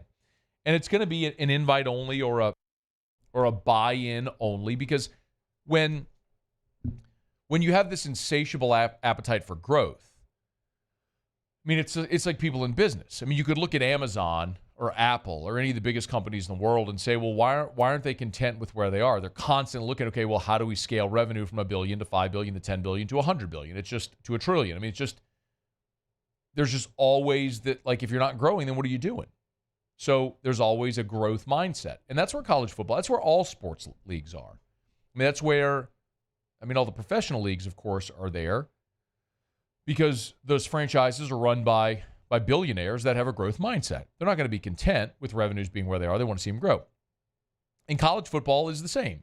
It's what it is, because you continue to see coaching salaries increase and the need for facilities and now NIL and revenue sharing with student athletes. So you got to keep increasing revenue. So how do you increase revenue? So they're constantly going to be looking at those paths. And the most obvious path for increasing revenue is going to be to cut from the bottom. You don't need any of the G5 teams. The Power 4, or however many schools that is, having their own league, which looks like an NFL model, is the most natural path. By the way, for everyone that argued, I want to say this very clearly. For all of you in the back to hear, hey, for everyone that argued an expanded college football playoff was going to neuter the sacred regular season of college football. How many people looked like what happened in Tuscaloosa on Saturday didn't matter? I mean, you had Bama fans crying real tears when Georgia took the lead in the fourth quarter. A September game that doesn't really matter anymore because of expanded college football playoff, right? The hell out of here, bro. I mean, some of y'all fought with every damn bit of your being against an expanded playoff, throwing out every cliched piece of crap that you've been force-fed down your throat your entire lives about the sacred regular season and tradition and all that crap. Don't matter a lick, bro. Give people an entertaining product. Give me less of Ole Miss scoring 70 on Furman. Give me more of Ole Miss, Kentucky, Bama, Georgia. Give me more of that. USC, Michigan. Give me more of that every weekend of the college football season. And that's where we're headed. And part of this is inevitable. The SEC and the Big Ten are going to flex their muscles. They're going to kick out the little guy. They're going to guarantee themselves 4 auto bids. And if the other leagues don't go along with it, they're going to say, fine, we'll just break away and have our own 32-team mini playoff with the SEC and the Big Ten. And, oh, by the way, they'll go poach other schools from other leagues and just do their own thing eventually. So it's an inevitability where we're heading with all this. And you may not like it. But are you not entertained? Look at the product you're seeing. Look at revenues going up. Look at TV ratings go. Look at everything going up. It's an inevitability where we're heading. We'll follow that with those meetings next week in Nashville. Hey, let me knock out a quick break. Y'all know we had to be quick here. We got Peter Burns coming up. It's AFR. After further review. Brought to you by Action. Brought to you by Action Industries. Thought so. Let's make sure I was doing the right one. Brought to you by Action Industries. ActionIndinc.com. ActionIndinc.com for Action Industries Incorporated. Hey, remember our friends over at Action Industries. They got those 2 turnarounds coming up. They're still in recruitment mode right now. So they were looking for 100 to 125 people. Spots are filling up. If you're a welder, crane operator, a pipe fitter, if you are a boiler maker, they're looking for you over at Action Industries right now. It's a 4 to 5 week turnaround. All the work is local here in Greater Baton Rouge. 2 different turnarounds. Working 7/12s. So you know it's a lot of work, a lot of hours for that 4 to 5 weeks. But man, the pay is going to be good and be just in time for the holidays as well. It's Action Industries. You can apply online or in person at their Highway 30 office in Geismar. Just go into the office and ask for Zach. It's Action Industries, a proud partner of LSU Athletics. I've been doing business with Luba for 25 years. They're dependable, trustworthy. It's just the attention to detail with our clients. Our folks have years and years of experience. They're highly trained professionals. But many companies have that asset. What I'd like to think makes Luba a bit different is that we use those talents in a way that truly is dedicated to serving the needs of the folks who depend on us.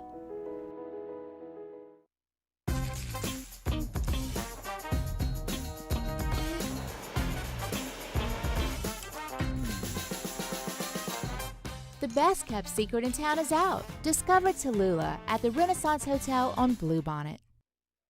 We're Rev Business, a local provider with nearly 90 years of experience. So when it comes to business in Louisiana, we know that personalized service is key. And we're here to go the extra mile with all fiber solutions that deliver what every business needs: reliability and quality. We're not just providers. We're the local team dedicated to helping you succeed. True partnerships are homegrown. Rev Business, internet, phone, managed services. Visit us at letsrev.biz. Bayou Chrysler's Dodge Jeep Ram has back-to-school savings like $16,000 off 25 Ram 1500 trucks. We're open for business in our beautiful new showroom and taking $16,000 off. All new Bayou vehicles come with a complimentary extended warranty. The crew at Bayou Automotive is going to do right by you.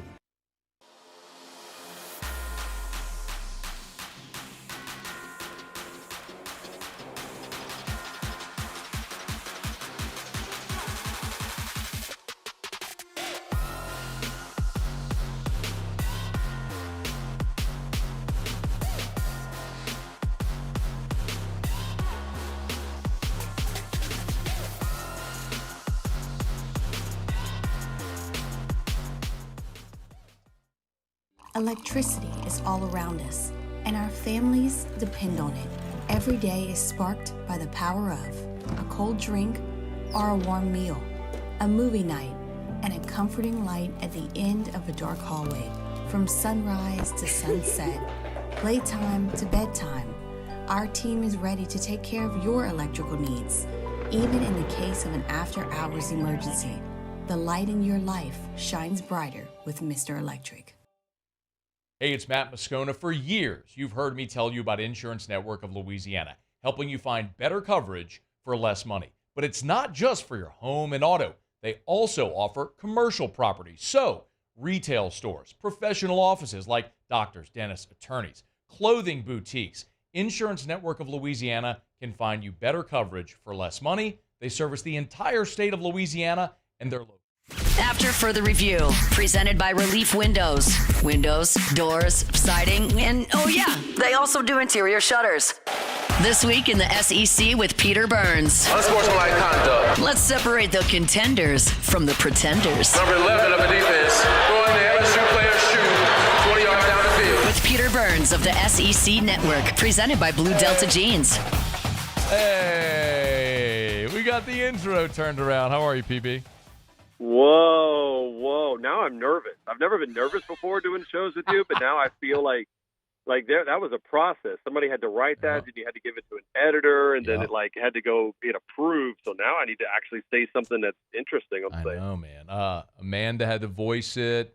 Our editor, our editor had to go. Production editor had to go put all that together. You had Blue Delta tagged on there as well. She's got a sponsor on the hook as well.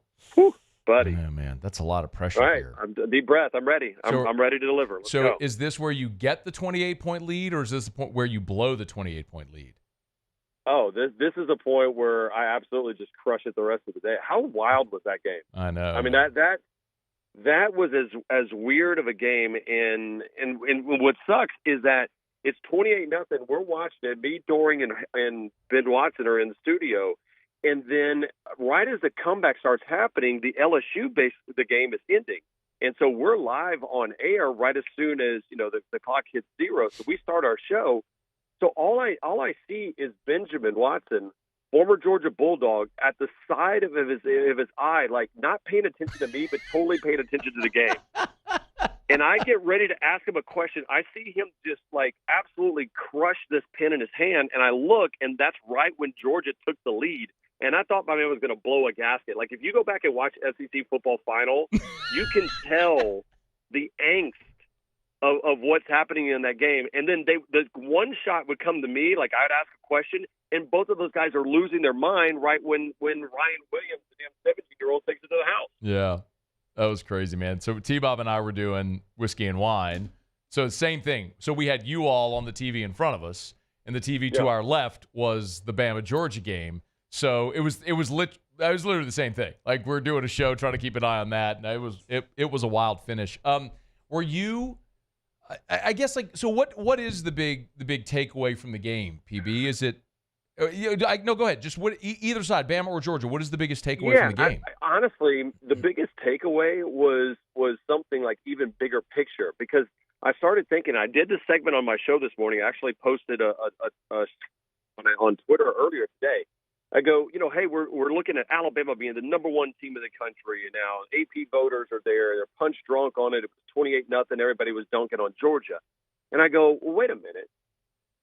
If Ryan Williams doesn't catch that ball, and all of a sudden they don't score, let's flip this. Like, what would we have been talking about today? We would have talked about how Kirby got over the hump, about how Alabama just blew arguably the biggest lead in SEC history on the biggest stage, that Kalen DeBoer failed where Nick Saban always had it. I'm like, how small and fine that line is in the way that second half played out. I mean, Georgia had the damn lead after that. Can you imagine the fallout? Yes. Had Georgia actually won that game? Yes, I can, Peter. Yes. Whoa. Yes, I can. The start of the show today would have been nuclear, considering my antics over the last 8 months. Yes, Peter, I can imagine what it would have been like had they finished off that.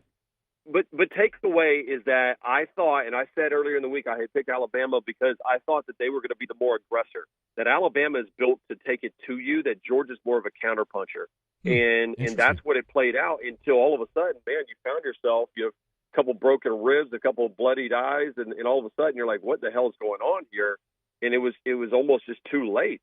And so I think that's where, like, Georgia does not have players this year that strike fear. Brock Bowers would strike fear. Even Ladd McConkey, because he was so methodically efficient, would strike fear. Bama has those guys in Jalen Milroe and Ryan Williams, and I think that's the difference in that game. Peter Burns is with us. He's on Twitter at Peter Burns ESPN. Chats every Monday, courtesy of Blue Delta Jeans, BlueDeltaJeans.com. Hey, I know we got to you late, so I'm going to move a little quickly, but I want to flip and ask you about the Ole Miss loss. Is it more impressive for Kentucky or more disappointing for Ole Miss? Yes, and that's not a cop-out. I mean, I was down there in Lexington the week before, and Vince Marrow, one of their assistant coaches who's been with Stoops from day one, he looked me in the eye and, like, literally took me to the side. He goes, hey, I got to tell you something. I'm like, what? He goes, we're about to go on a run. Now, this is before the Ohio game. He goes, we're about to go to the run the next couple of weeks that are going to shock everybody. And I'm like, okay. And he goes, no, like, I'm serious. So they believe they were so pissed off that they lost the Georgia game that it was like, dude, we can compete with anybody. And so that didn't surprise you that they were going to give them a run, even with Maxwell Harrison being out. But what surprised me is two things. One, Lane still has not won a big game, right? I mean, you go back and look at last year's game against us, and that wasn't great. I mean, it was a good win, but it wasn't a marquee victory. But that was a bad loss they took. And they don't have running backs right now. I mean, when Henry Parrish was not available, Quinshawn obviously is in Ohio State, and then the kid Ulysses Benner or whatever, he's not even playing right now. So it's a weird deal. Do you think they can recover? Meaning Ole Miss. I don't think Kentucky's a contender, but I mean Ole Miss has playoff aspirations. I mean, can they still get into the playoff?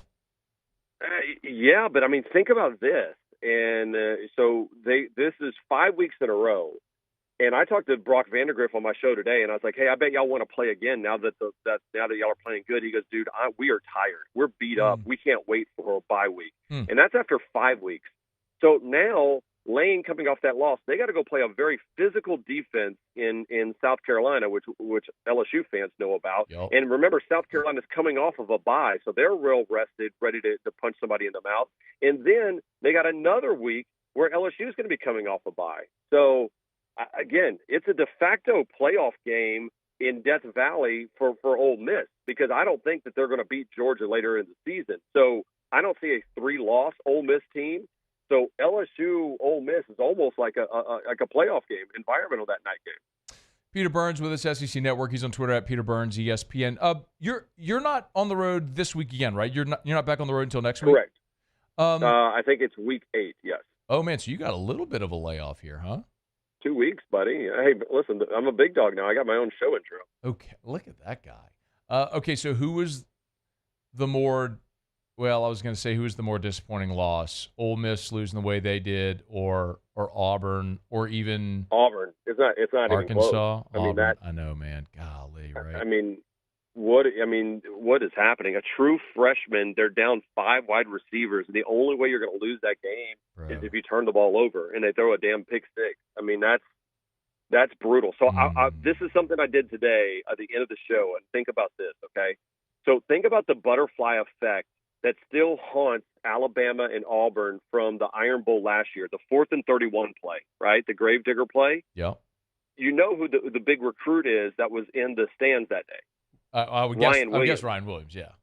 Yeah, he was leaning towards Auburn. They said that when Alabama made that play, he's like, oh, man, I want to go to school at Alabama now. Like that. So that not only is that a flip, but Hugh would have gotten a monster win over Saban. An even bigger butterfly effect. If 4th and 31 doesn't happen, do we think that Saban would have retired and would he have gone out with his last game being a loss to a bad Hugh Freeze Auburn team? No, he would have had a bowl game, Pete. He'd gone to the ReliaQuest. Yeah, and he wasn't going out like that, no, right? And then think about that. Yeah. And then Georgia probably beats, Georgia probably wins the SEC championship game, or even if they lose it, they probably still would have been in over Alabama. I mean, the butterfly effect of that one play is absolutely shocking. It's a great point, no doubt. I mean, you're right too on the Hugh gets a big win, but also Georgia probably wins the national championship. Well, yeah, they go three-peat. And by the way, real quick, I don't think Auburn's going to make a bowl this year. Go look at the rest of their schedule, Matt. Yeah, you know what's interesting, Pete? When we were at Media Days, I kind of bought I mean, you know how that goes there. I mean, it's 4 days and everybody's asking the same questions. And you have mentality. Sure. Yeah, it's just but you also, I think, start to formulate opinions based on what was told. And I looked at Auburn from a year ago and I went, well, I mean, they threw up on themselves against New Mexico State, and it was 4th and 31, or they beat Bama. I mean, they were that close to winning 8 games a year ago, Pete. And I'm like, and then their first 5 games are at home, and they were all winnable. Yes, I'm going, maybe this can be like an 8-win Auburn team. Maybe that's the team no one's valuing. And lo and behold, man, Cal, Arkansas, Oakland, you lose 3 of your first 5, all at Jordan-Hare, and now you get to go and play at Georgia, and you've got at Missouri and at Kentucky. Like, ooh, bro, it's probably, and you still got A&M and Bama. Like, it's going to get gnarly for them. I think you're right, dude. Like, 5 is going to be tough. Well, the thing is, when Hugh was hired, it brought the entire fractured fan base and power base of Auburn all together again. They were fired up. Yeah. That's out of the window now. And it's almost now back where it was during the Malzahn and Chiz days, and where you're like, all right, well, what really are we? I mean, that's a tough place to be if you're Auburn. Yeah, man.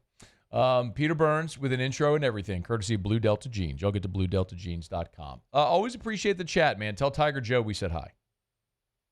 He was in karate class right now, and I'm fired up I'm already counting down the hours until I'm in Baton Rouge here in 2 weeks for the Ole Miss game. Let's go. All right, we're doing something. I don't care. You're coming in the studio. We're meeting up somewhere when you're in town. You're not leaving Baton Rouge without at least saying hello. All right.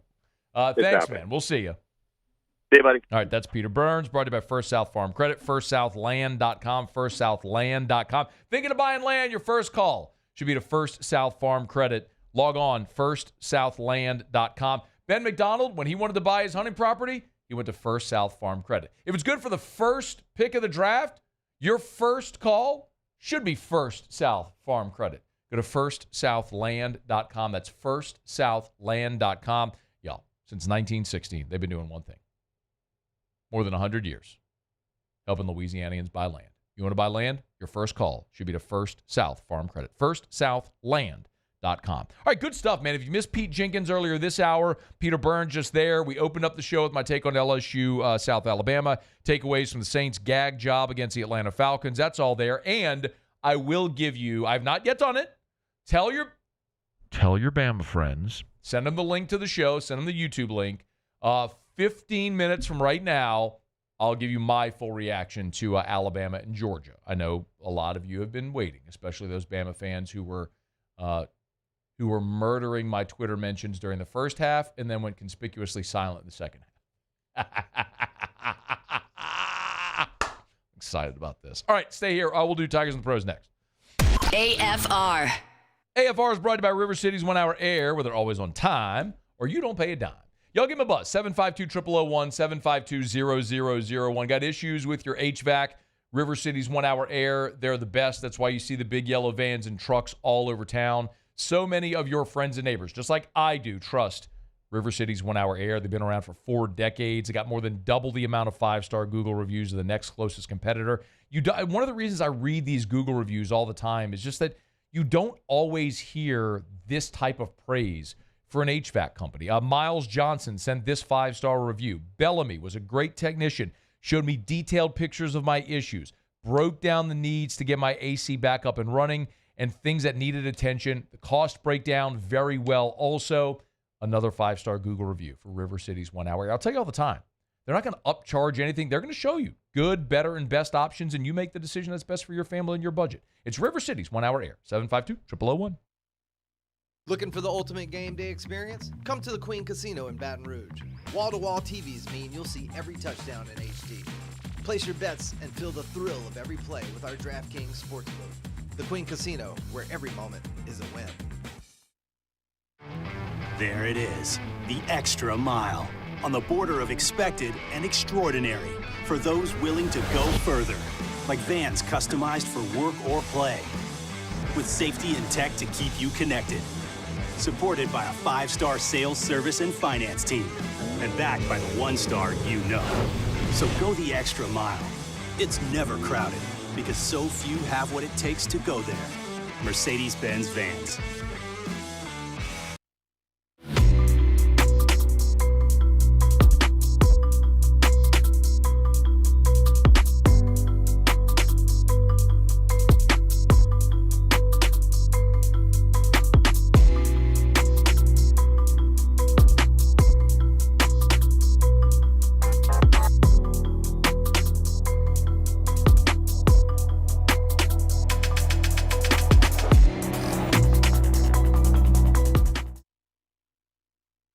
Jerry and Benny Payne began Central Plumbing Company out of their driveway in Tanglewood subdivision. 50 years later and 4 generations down the road, we continue to serve Baton Rouge and the surrounding areas for all of their plumbing needs. Residential, commercial, industrial, or hospitality, Central Plumbing is here 24/7, 365. We want to thank our customers, family, and friends for 50 years of success. And looking forward to 50 more.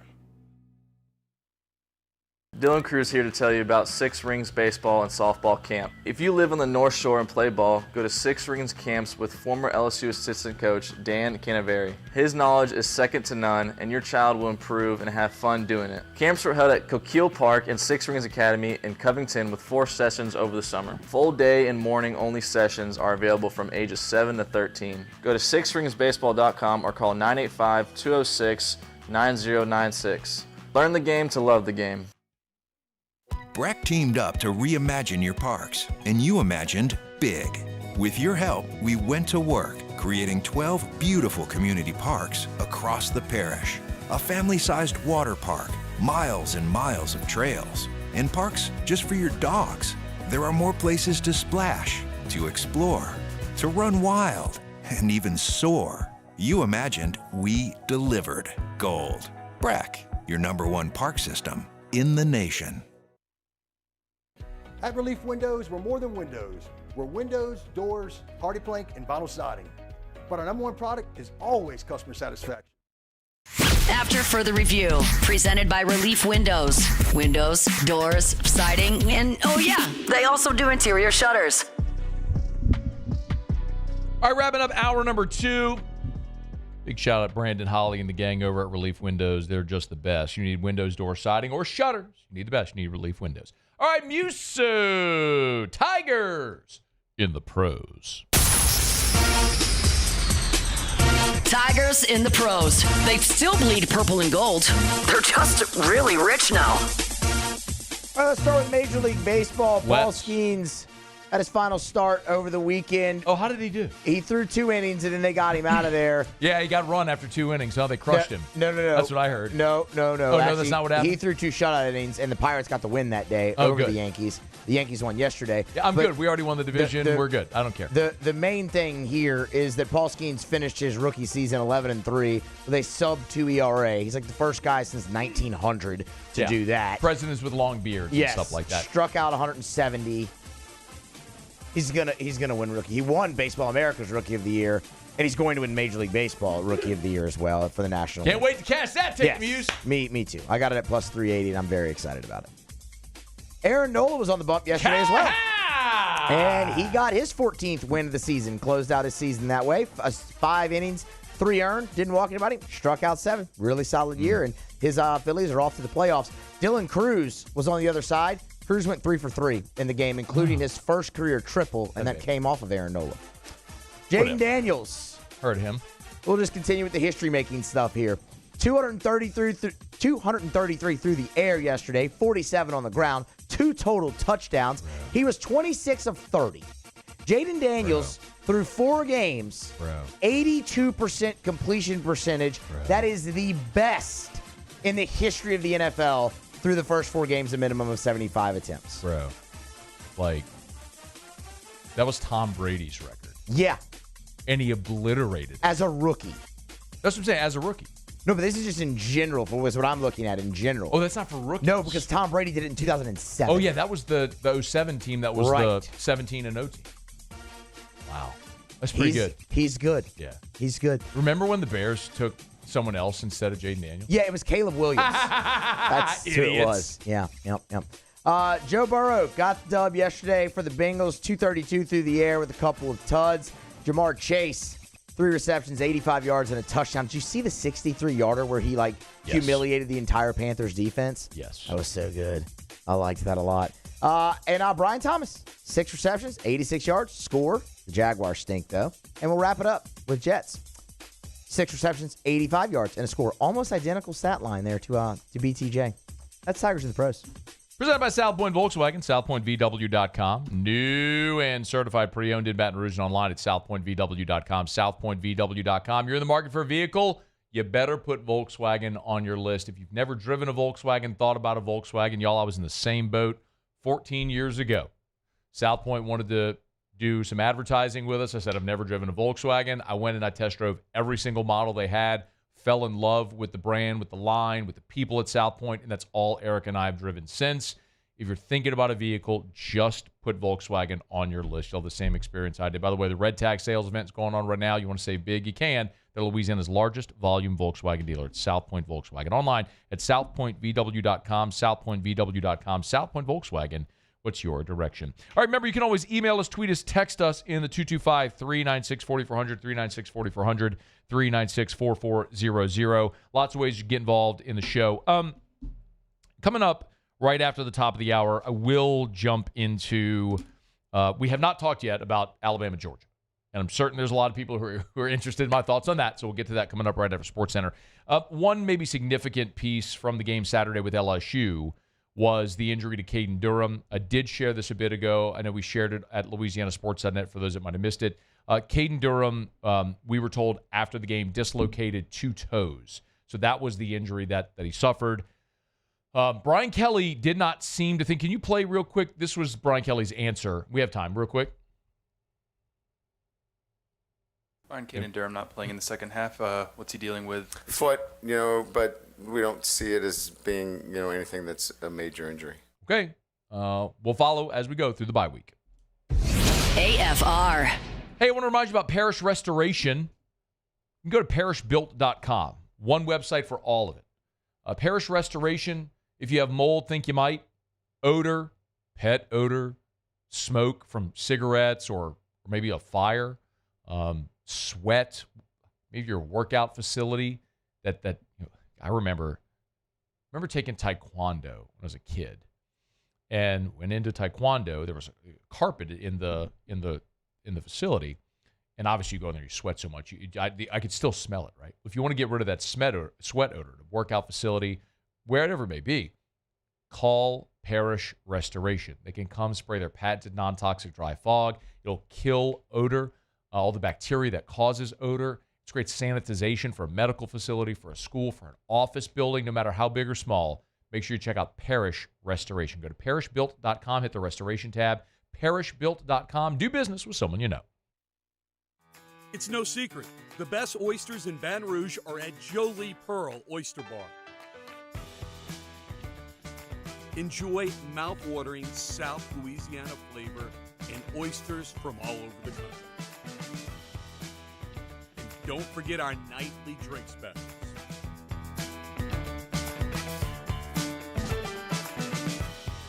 Jolie Pearl Oyster Bar, located in downtown Baton Rouge. There it is, the extra mile, on the border of expected and extraordinary, for those willing to go further, like vans customized for work or play, with safety and tech to keep you connected, supported by a 5-star sales, service, and finance team, and backed by the 1-star you know. So go the extra mile. It's never crowded, because so few have what it takes to go there. Mercedes-Benz Vans. Gulf Coast Office Products is a nationally recognized Savin office equipment dealer based right here in Louisiana. Over 100 employees strong, Gulf Coast has the boots on the ground to support all vertical markets, from education, engineering, legal, and finance. With the latest in office technology, from desktop to production segment units, Gulf Coast and Savin have the perfect fit for you. Call 225-756-2644. That's 756-2644 for Gulf Coast Office Products. I've been doing business with Luba for 25 years. They're dependable, trustworthy. It's just the attention to detail with our clients. Our folks have years and years of experience. They're highly trained professionals, but many companies have that asset. What I'd like to think makes Luba a bit different is that we use those talents in a way that truly is dedicated to serving the needs of the folks who depend on us. Electricity is all around us, and our families depend on it. Every day is sparked by the power of a cold drink or a warm meal, a movie night, and a comforting light at the end of a dark hallway. From sunrise to sunset, playtime to bedtime, our team is ready to take care of your electrical needs. Even in the case of an after-hours emergency, the light in your life shines brighter with Mr. Electric.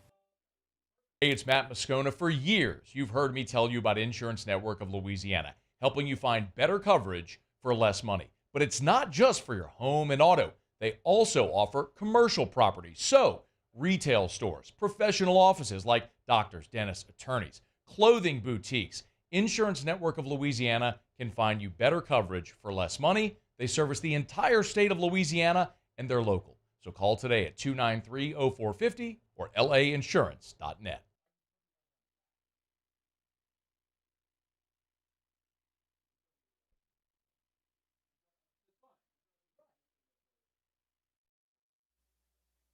This is SportsCenter.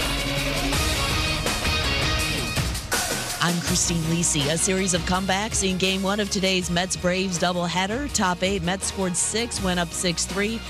4-run answer for Atlanta. Bottom 8 for a 7-6 lead. Francisco Lindor 2-run shot. Top 9 put the Mets up 8-7. That was the final score. New York clinched an NL wildcard spot. In Game 2 on ESPN2, Braves up 1-0 top 5.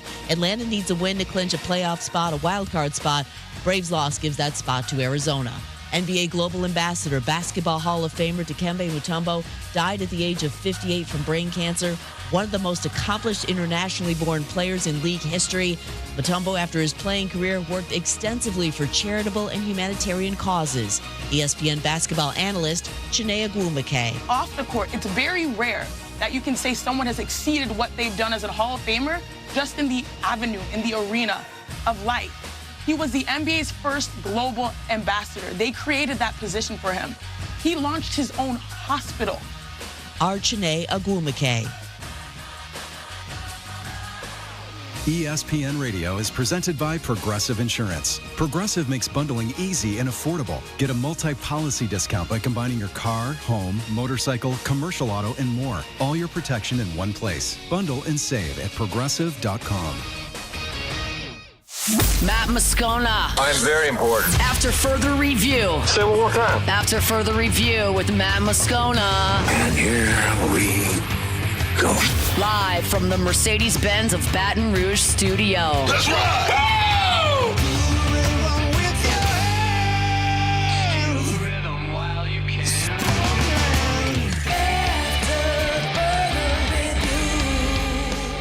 Hour 3, off we go. Welcome aboard. Glad you're with us. AFR, presented by Relief Windows. I'm Matt. You're a loser, Matt. Hey, shut up, kid. Paul O'Neill. They're chanting Paul O'Neill's name. Yes, sir. And Mr. Toby John Blake.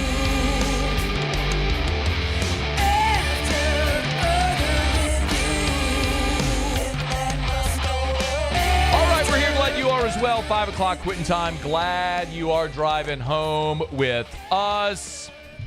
Dennis Allen met with reporters today. We'll get to that senseless, needless audio in about 15 minutes from right now. Muse Paulie and I'll get to our college football takeaways. By the way, we'll have Otter locks in about 45 minutes from right now. Monday Night Football. We'll see what the Otters got. I wonder if that's up yet at LouisianaSports.net. It should be. If it's not, then I need to yell at Hunt Palmer to make sure that that is done. It's not up. Hey, Siri, text Hunt Palmer. Otter locks. Okay, there we go. how to do that live on the air. What did y'all do Saturday night? Yus, what did you do Saturday night? Oh, hung out with some friends, had some beverages, and watched games. Okay, Paulie, what did you do Saturday night? Me and the family went to dinner and then watched some football games. Okay, good. Yeah. What'd you do Saturday night, Thanks Matt? for asking me. Appreciate it. Only been working together like 10 years. We're getting quicker on that. Well, I'm glad you asked. Well, of course, I was watching LSU, charting the game. Had to go to Don Juan for whiskey and wine, so leave home at halftime, get to Don Juan, watch the second half there. Then as soon as the game ends, we start whiskey and wine. And there was another game going on, though, that a lot of people were interested in. It was, I don't know if you knew, but like Georgia, who's been really good lately, was playing Alabama. And that was in Tuscaloosa. It was like number 2 against number 4. Really big game that a lot of people were interested in. And but because like I'm so locked in on LSU, taking notes and all that stuff, I kind of just keeping an eye on it. And not sure if you saw, but like it ended up being like this crazy game. Oh yeah. I mean, and so much so that a lot of people, in particular Alabama fans, were really wanting my reaction to this game. So I thought this would be a pretty good opportunity to give my reaction to the Alabama-Georgia game from Saturday night. Alabama won. It did. Let's see. The final score was 41-34, if you missed it. So Alabama beats Georgia, 41-34, in one of the most dramatic finishes you will ever see. And T-Bob and I were talking about it, that you can have something that is really entertaining that isn't actually like super high quality. This happens in movies all the time. Like, I love the movie Out Cold, Zach Galifianakis' first ever movie. But it is an absolute atrocity. From a plot perspective, the acting in it is putrid, but it's so fun and entertaining. There's those kinds of movies. This was this game. All the turnovers, blowing leads, everything. But it was dramatic, incredible theater. The beginning of that game was like Murphy's Law for Georgia. Anything that can go wrong will go wrong. It's easy to pull back, look at the box score, and go, damn, it's 28-0, which was an avalanche that fell on their head. But think about how close they were. The first possession of the ball game, Alabama scores. Georgia was off the field. Georgia had a third down. They forced an incompletion out of bounds, but Georgia's defensive end, Flinch, was offsides. Completely inconsequential to the play. Drive continued. Bama scored. Georgia gets the ball in their first possession. Carson Beck throws a dime 60 yards down the field. Receiver is open. It goes right through his arms at about the 15-yard line. I mean, you were that close to Georgia having the answer score immediately, instead they dropped the ball. Carson Beck throws one of the most incomprehensible interceptions in the flat you'd ever see from an elite prospect at the 22-yard line. Another interception, safety. You blink, it's 30-7. It's like the Will Ferrell gif from Anchorman. That escalated quickly. Georgia gets into the locker room, and they showed up in the second half. And we saw the Georgia that I thought we'd see from the beginning, where they absolutely suffocated Alabama in the second half. This isn't, like, if you watch the game objectively, Georgia outscored Alabama 27-3. Bama had 9 plays for 75 yards in the third quarter, and in the fourth quarter, Bama ran 16 plays for 46 yards. Until a freak show freshman receiver named Ryan Williams rescued Kalen DeBoer from what would have been a stain that he would have never washed from himself.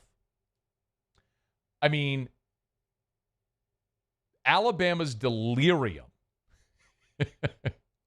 very quickly turned into dread when Georgia not only rallied, but took the lead with 3 minutes to play in this ballgame.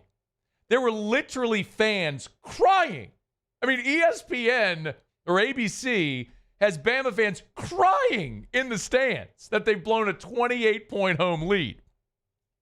My Twitter mentions in the first half were a barrage of vulgarities from Alabama fans. It got really quiet from all you in the second half. You know who you are. It's okay. I mean, I had Bama fans like cursing Kalen DeBoer. And then they're rescued by the incredible Ryan Williams, who we've all said everything about him, and he's amazing. I mean, he's absolutely spectacular. And it hit me, y'all. It hit me cold when I started to think about Kalen DeBoer blowing a 28-point lead at home in that game. That would have been his 2005 Tennessee. Of course, that was Les Miles' first home game in Baton Rouge, if you don't remember. It's a Monday night because of Rita. And LSU led 21-0 at the half against Tennessee and blew that lead to Rick Clausen. And there are still people to this day that throughout Les's entire tenure never forgot that moment. No matter the championships won, the games won, the double-digit win seasons, all of it. There are people who never forgot that game. And that is what Kalen DeBoer was staring down until Ryan Williams saved his ass.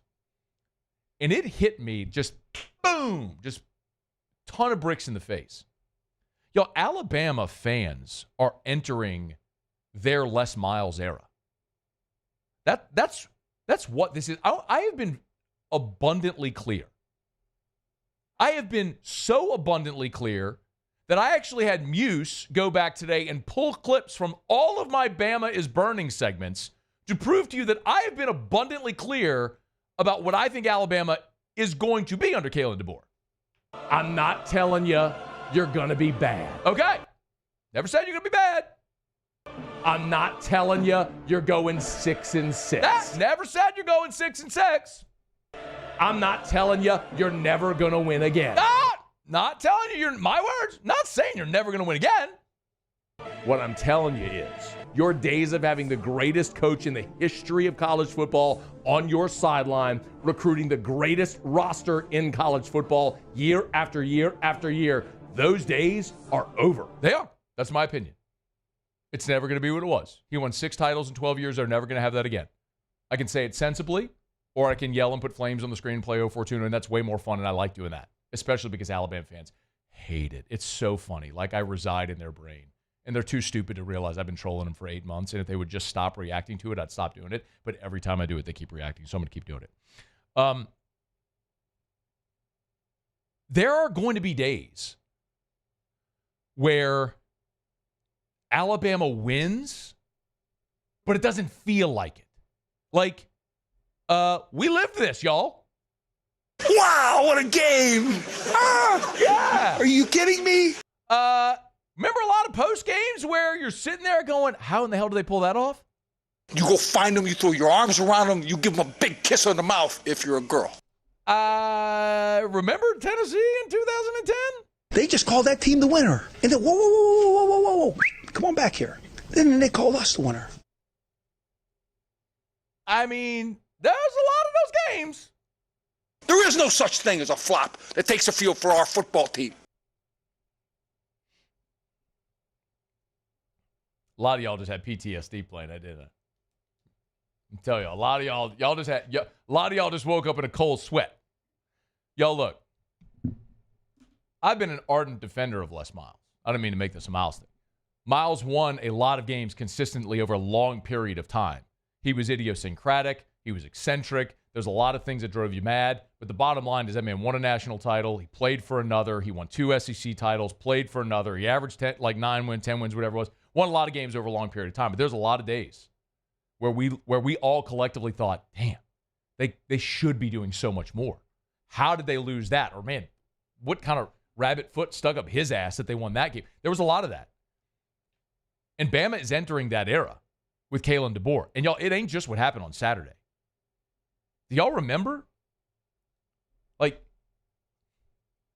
what is the... All right, Muse, I'm going to make you... Please indulge me. I'm going to make you say this because you listen to me talk more than any human should. Winning... Fill in the blank. Finish the sentence, Muse. Winning... Masks deficiencies. And losing... Magnifies. Okay, yeah. No, it's good. That's good. That's what I needed.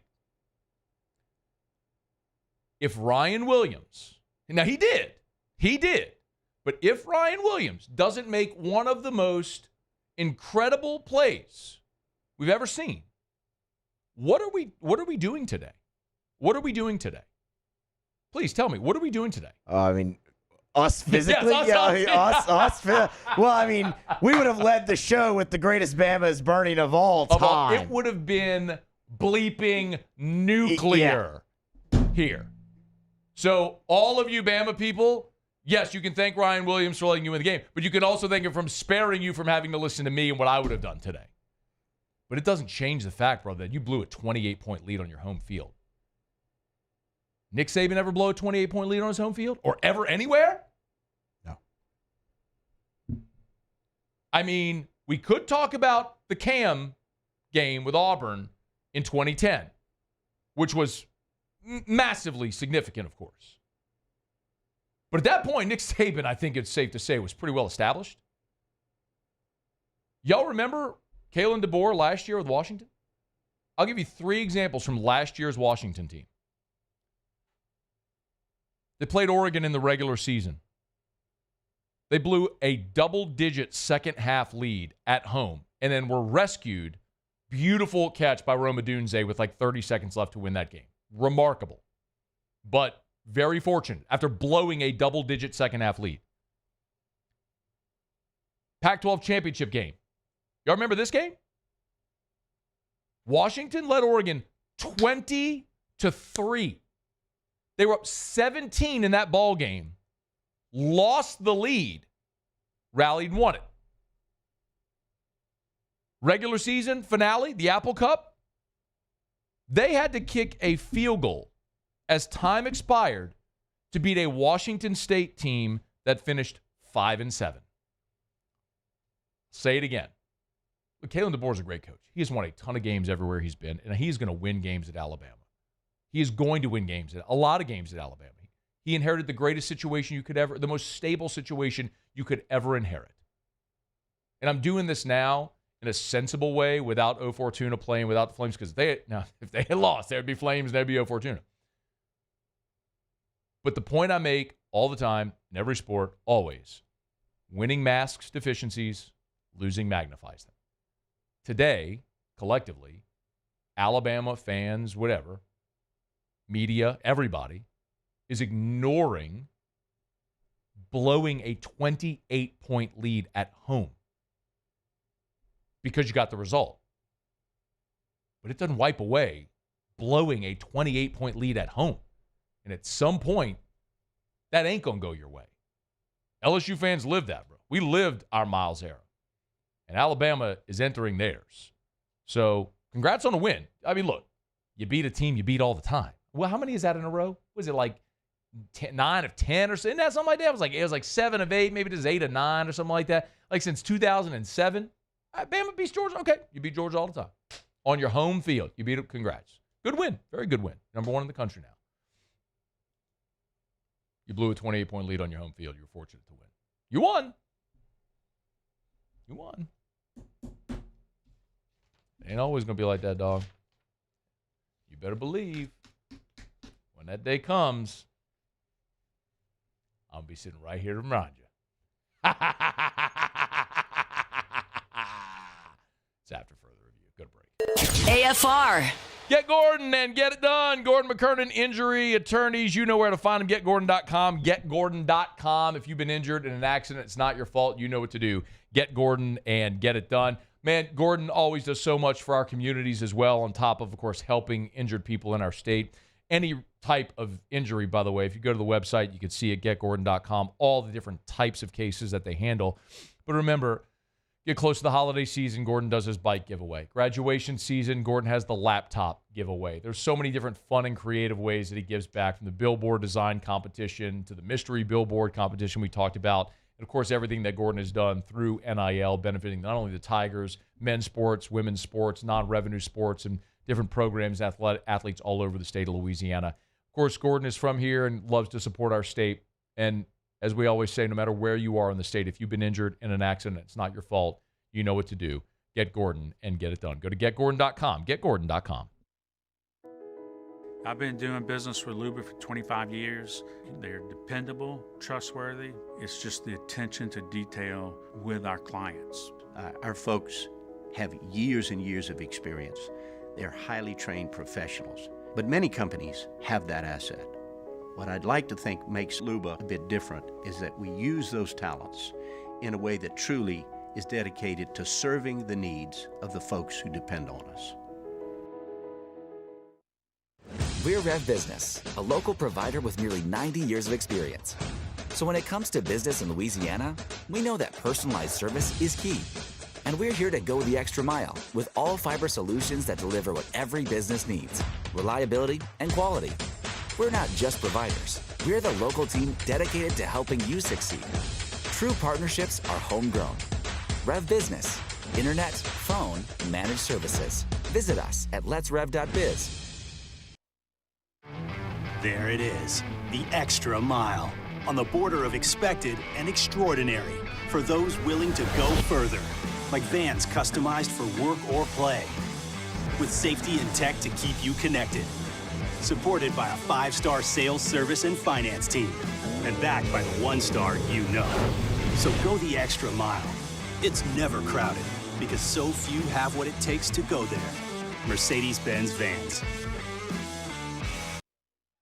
The Windsor Senior Living Community in Mandeville, Louisiana is a beautiful, vibrant apartment community geared towards seniors.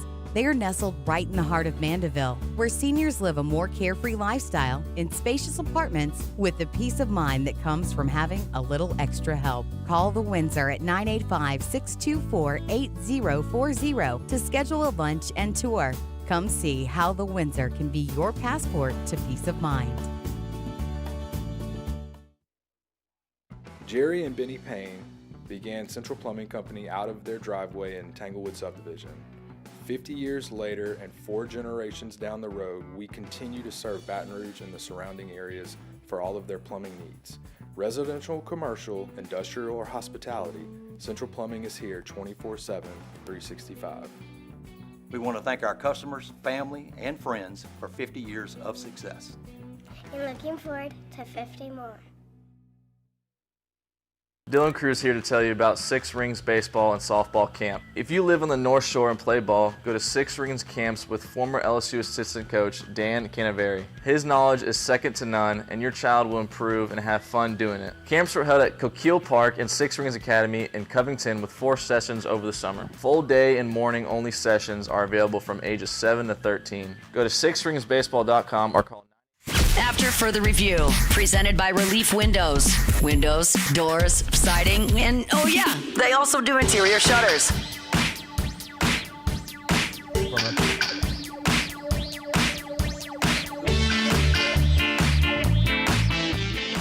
104.5 ESPN Baton Rouge and Shell are excited to celebrate the 100th anniversary of Tiger Stadium with our Draw to 100 sweepstakes. We're giving you the opportunity to join in the VIP-style celebrations on October 12th for the Ole Miss game. Sign up today at 1045ESPN.com. We'll live stream the drawing on October 10th, and the 100th name drawn will win stadium club seats, sideline passes, and autographed memorabilia. It's the Draw to 100 sweepstakes presented by Shell, the rhythm of Louisiana. It's a disgusting day to wake up when the Saints lose a game in the manner in which they did. I mean, losses happen in the NFL, but when you lose in the manner in which the Saints did against Atlanta, 26-24, a game where you didn't allow your opponent to score an offensive touchdown, and you scored 24 points, to lose that game is just absolutely inexcusable. It's just the third time in the history of the NFL that's happened, where a team has scored at least 24 points, not allowed an offensive touchdown to their opponent, and lost. So you are in some major hall of shame with how you lost that game on Sunday.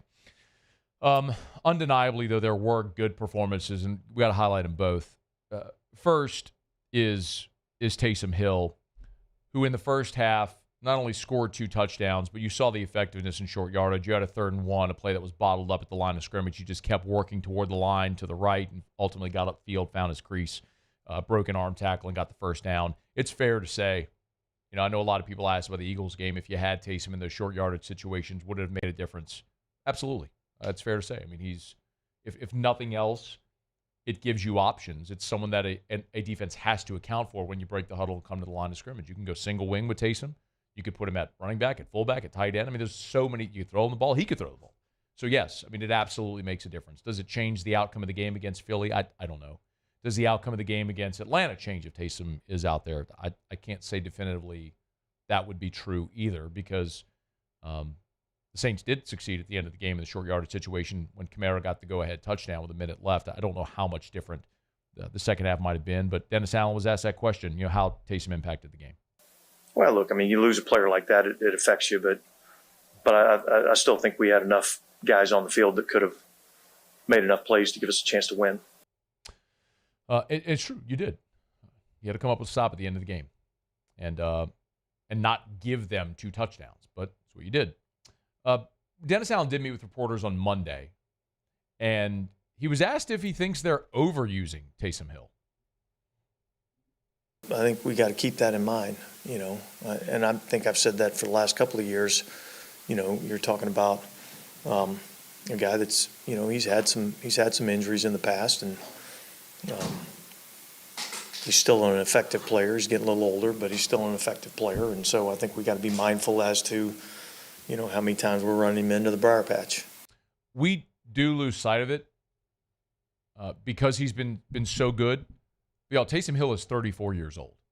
Like we talk about the NFL lifespan of a running back, and I understand he's not a running back by trade, but talk about running backs falling off the hill at age 30. He's 34 years old, and he has gone through some injuries because he plays a very physical style of football. In his career, Taysom Hill has 412 rushing attempts in 95 games played. So roughly on average 4 to 5 carries a game. That's 4.5 carries a game, which doesn't feel like it's overuse. The most attempts he's had in a season was the 2022 season. He carried the ball 96 times. So he's never even carried it 100 times on a season. And I have massive amounts of respect for Taysom Hill. As I've said for a long time, the humility to be a quarterback, to want to play quarterback, but to have a career because you are willing to do something other than that to have a career. It's quite literally the thing I said about Tim Tebow when he was coming out of Florida. I know the Broncos used a first-round pick on him, but Tim Tebow could have been Taysom. He could have been an up back. He could have been a personal protector. He could have been a gunner. He could have crushed it on special teams. He could have run single wing. He could have done everything Taysom does. Tight end, fullback, H-back, all of it. But he wanted to be a quarterback, and it cost him his career. Taysom had the humility to do it, and he's tough as hell. That dude had a bruised lung, man. A bruised lung, and went out there and still played really hard and got in the end zone for you twice. I don't know that they're overusing Taysom. I think Dennis Allen's answer is right. You got to be mindful of it, but, I mean, he hasn't had more than 6 rushing attempts in a game in the season, and that was Sunday against Atlanta. Week 1 against Carolina, he ran the ball 5 times. Against Dallas, he ran the ball 3 times. And then, of course, he didn't play against Philly and then ran the ball 6 times on Sunday against Atlanta. I don't think it's overuse or misuse. He's just a 34-year-old player that's playing a very physical position and role in this offense. The other person that deserves his flowers and an unlimited amount of respect is Alvin Kamara. Not only for the way he played against the Atlanta Falcons, but the way he has played in every game this year, especially considering his circumstance. Remember, Alvin Kamara spent this entire offseason asking the team for a contract extension. For not long-term security, but longer-term security. And y'all, I'm going to sit here right here and tell you, I believe the New Orleans Saints did the right thing, given the information they had in not extending Alvin Kamara. We talked about it, y'all. He's a 29-year-old running back who the last 3 years has declined in production. That is a fact. And he has not been able to stay healthy. That's not a knock on Alvin Kamara. It's just the reality. You don't pay players on what they did. You pay players on what you're projecting they will do. And Kamara hasn't played a full season since his rookie year. I mean, last year he missed 4 games. So do you want to commit long term? I don't want to get too deep in that conversation. I understand the Saints' decision. But Alvin Kamara has still showed up despite not having that long-term security, and he's played his ass off this year. And Dennis Allen, after the game, said everything right about Alvin Kamara. Yeah, the same thing I would say that he's been, ever since he showed back up for training camp, he's been awesome. He's been outstanding. He's probably been our best offensive player. He's done a really good job for us, and we're going to need him to continue to do that. He has more rushing touchdowns through 4 games than he did all of last year. So, yes. And by the way, he's already at 80 rushing attempts. He had 15 against Carolina, 20 against Dallas, 26 last week against Philly when you didn't have Taysom Hill, and then playing with a hip pointer and busted ribs. Alvin Kamara went out there, ran the ball 19 times, and caught it 7 more. He had 26 touches on a day where he was playing with a hip pointer and busted ribs. Hat tip to Alvin Kamara. If anybody on that team deserved better than what the result was, it was Alvin Kamara. If there's any reason to be optimistic about this team moving forward, it's because of guys like Taysom Hill and Alvin Kamara. The reason to be pessimistic is who the head coach and the quarterback are, because this is still a league that is driven by head coach quarterback. Derrick Henry, you could argue, has been the best running back in the league during the course of his decade. He's certainly been in that conversation. What's it gotten him as far as team success?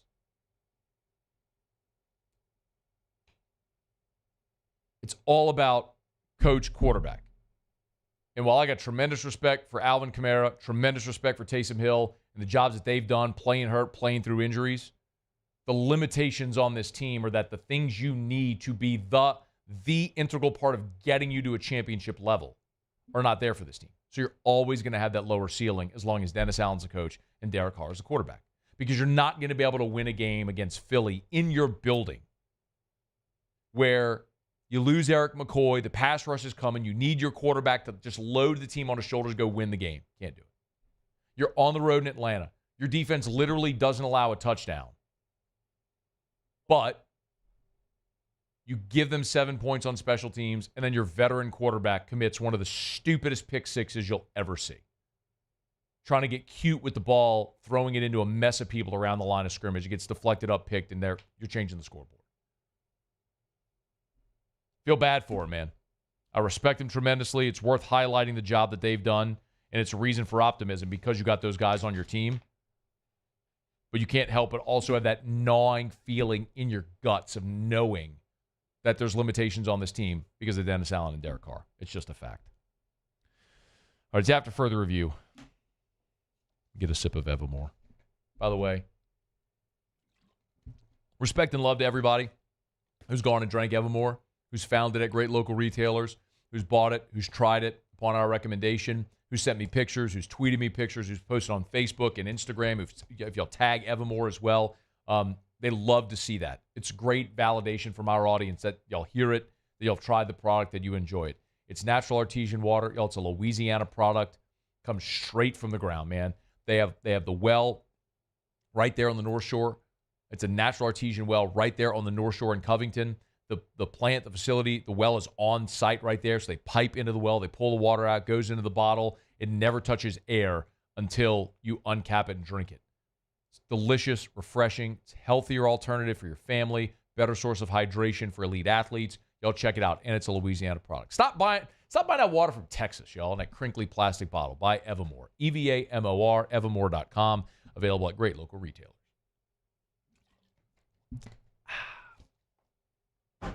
Delicious. Okay. Otter locks are posted at louisianasports.net.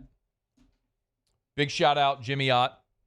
We'll see who Jimmy has tonight in Monday Night Football. I'm trying to see if he's got any baseball here as well on Otter locks. Let's see. Okay. Well, there's the Monday night doubleheader, so there's 2 football games. He's got a couple of plays, both on the Monday Night Football games. So if you're interested in the Otters plays, You can get them right now at louisianasports.net. There's a sports betting tab. By the way, got a great partnership with BetUS as well. Great deal as well there at BetUS. You'll see the BetUS tab right there on the Otter Locks page. I think we got it on the homepage of the website as well, on the sports betting page. So if you just tap that link, it'll take you right to our BetUS affiliate link. So we'd appreciate it if you'd use that link. If you're gonna sports bet, use that link at louisianasports.net to go sign up, so they'll know it was us. We give you credit and all that stuff. So we appreciate y'all. Okay, quick break. When we come back, Muse, Paulie, and I give you our 3 college football takeaways from the weekend. Stick around. It's AFR. AFR. Brought to you by Clegg's Nursery with 4 locations in the greater Baton Rouge area. Seagan near Airline, LA 16 in Dedham, Mid-City on Don Moore, and the Garden Center on Greenwell Springs. Fall is here, y'all. Tomorrow is October 1. It is officially pumpkin season. And my goodness, does Clegg's have an amazing selection. If you're looking for that fall decor, check this out. If you're looking, there is the display at the Seagan Lane location. Pumpkins, all different sizes and colors.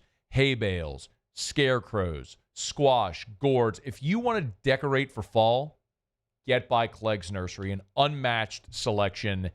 Before it's all picked over, get on by and see our friends at Clegg's Nursery. If you want to have the best-looking house on the block this fall, leading up to Halloween, that front porch, the back patio, your office building, Clegg's has all the decor you need. So you can get on by any of the 4 locations of Clegg's Nursery. Been telling you for years. Buy local, shop local. They've been doing it for more than 60 years. Be sure to tell them Matt sent you in when you go see our friends today at Clegg's Nursery.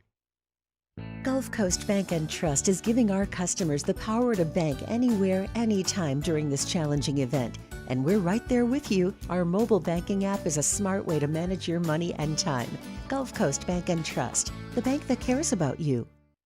Bayou Chrysler Dodge Jeep Ram has back-to-school savings like $16,000 off 25 Ram 1500 trucks. We're open for business in our beautiful new showroom and taking $16,000 off. All new Bayou vehicles come with a complimentary extended warranty. The crew at Bayou Automotive is going to do right by you. It's no secret. The best oysters in Baton Rouge are at Jolie Pearl Oyster Bar. Enjoy mouth-watering South Louisiana flavor and oysters from all over the country. And don't forget our nightly drink specials.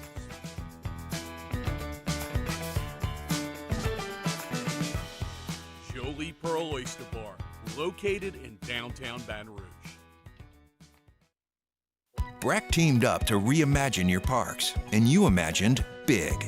With your help, we went to work, creating 12 beautiful community parks across the parish. A family-sized water park, miles and miles of trails, and parks just for your dogs. There are more places to splash, to explore, to run wild, and even soar. You imagined, we delivered. Gold. Breck, your #1 park system in the nation. There it is, the extra mile, on the border of expected and extraordinary, for those willing to go further, like vans customized for work or play, with safety and tech to keep you connected, supported by a 5-star sales, service, and finance team, and backed by the 1-star you know. So go the extra mile. It's never crowded, because so few have what it takes to go there.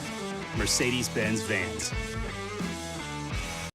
Gulf Coast Office Products is a nationally recognized Savin office equipment dealer based right here in Louisiana. Over 100 employees strong, Gulf Coast has the boots on the ground to support all vertical markets, from education, engineering, legal, and finance. With the latest in office technology, from desktop to production segment units, Gulf Coast and Savin have the perfect fit for you. Call 225-756-2644. That's 756-2644 for Gulf Coast Office Products. I've been doing business with Luba for 25 years. They're dependable, trustworthy. It's just the attention to detail with our clients. Our folks have years and years of experience. They're highly trained professionals, but many companies have that asset.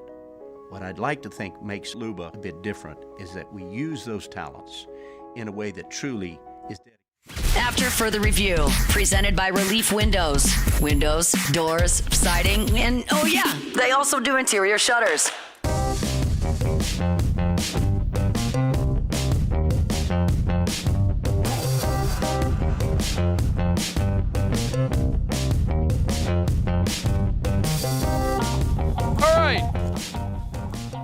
Otter Locks here shortly. Let's do our college football takeaways. Hit it. Another week in the books. What did we learn about the landscape of college football? Buse, I don't know what yours were, so we might have some crossover here.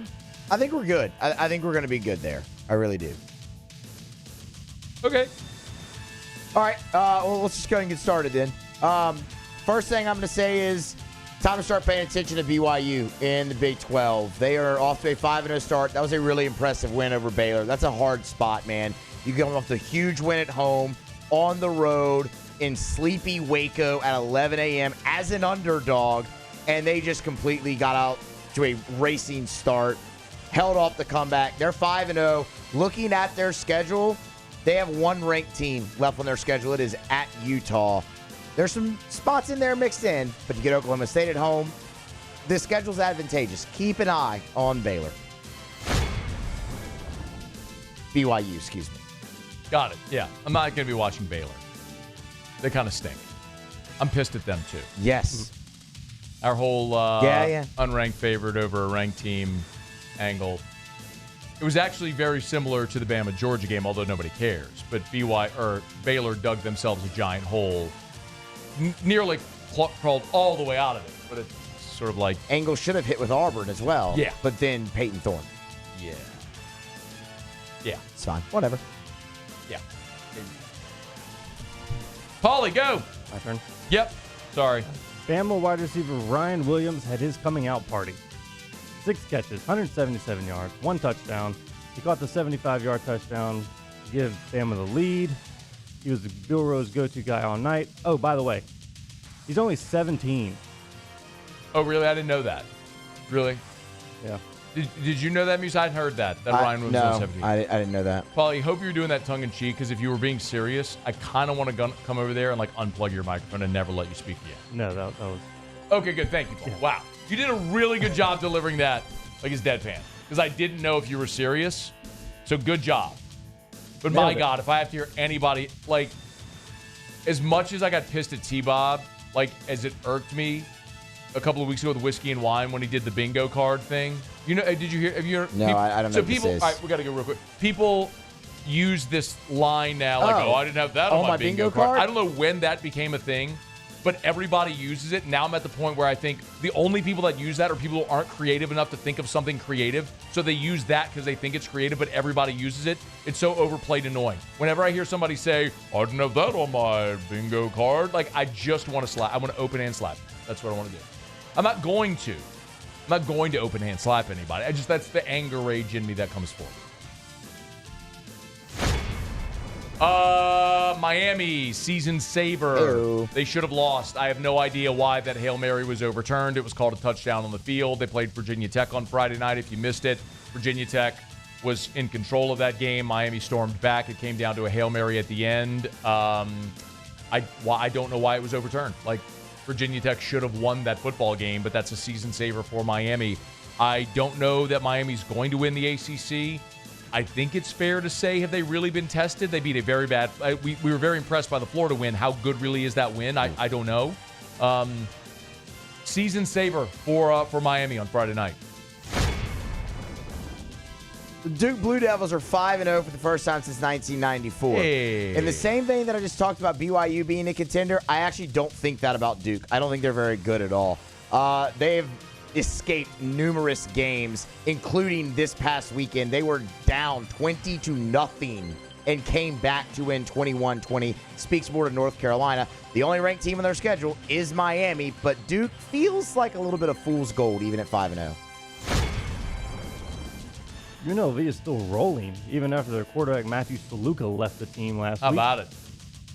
Big statement by that team. Mm-hmm. Yeah. That was a big play on Jimmy Ott's Friday Football Friday. His replacement, fellow transfer Ajmalik Williams, didn't miss a beat. 2 for 182 yards, 3 touchdowns, ran for 119. That was better than Saluka's done all season. Notre Dame beat Louisville. This is one about what to watch. Where is their loss? Stanford, Georgia Tech, Navy, Florida State, Virginia, Army, at Southern Cal.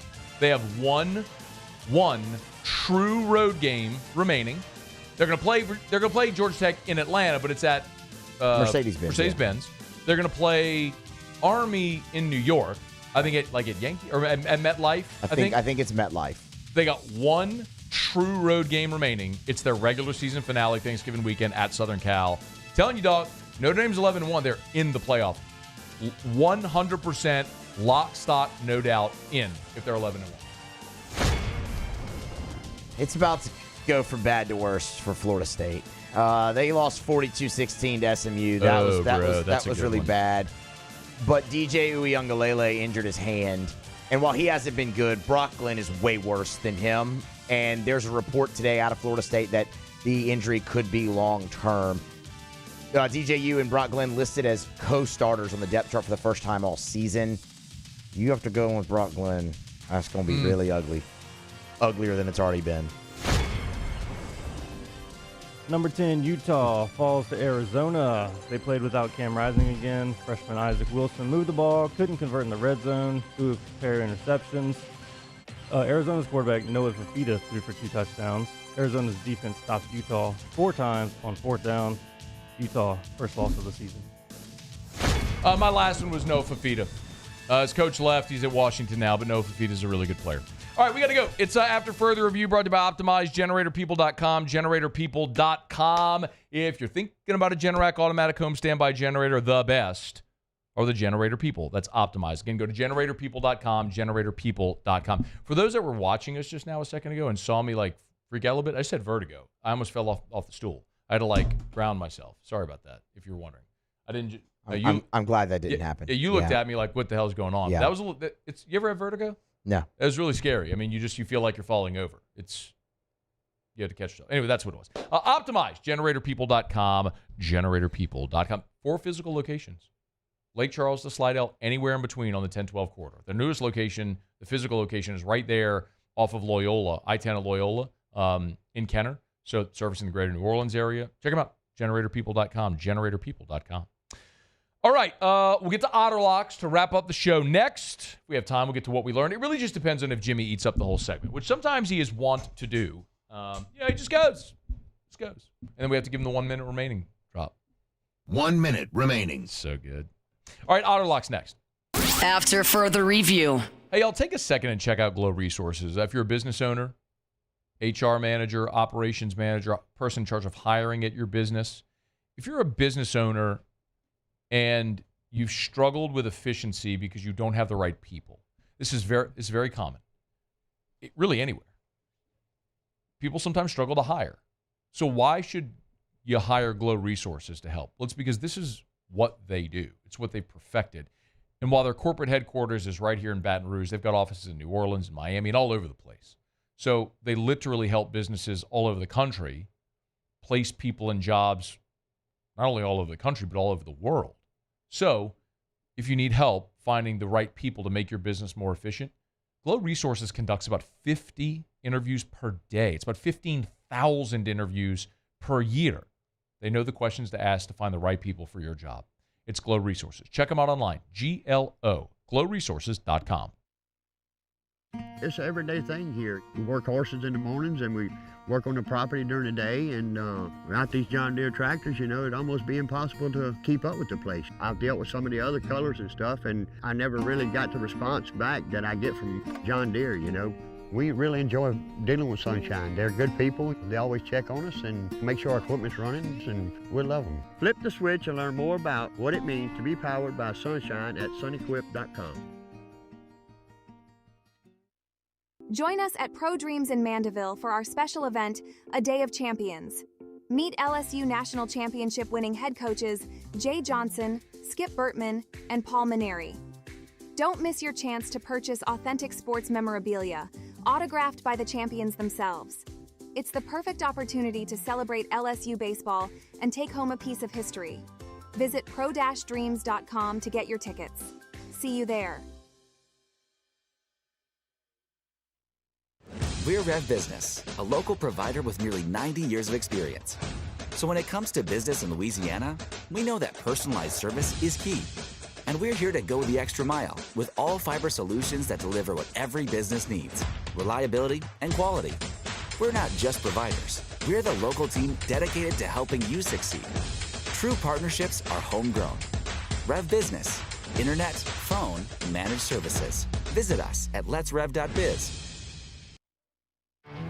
There it is, the extra mile, on the border of expected and extraordinary for those willing to go further, like vans customized for work or play, with safety and tech to keep you connected. Supported by a 5-star sales, service, and finance team, and backed by the 1-star you know. So go the extra mile. It's never crowded, because so few have what it takes to go there. Mercedes-Benz Vans. Electricity is all around us, and our families depend on it. Every day is sparked by the power of a cold drink or a warm meal, a movie night, and a comforting light at the end of a dark hallway. From sunrise to sunset, playtime to bedtime, our team is ready to take care of your electrical needs.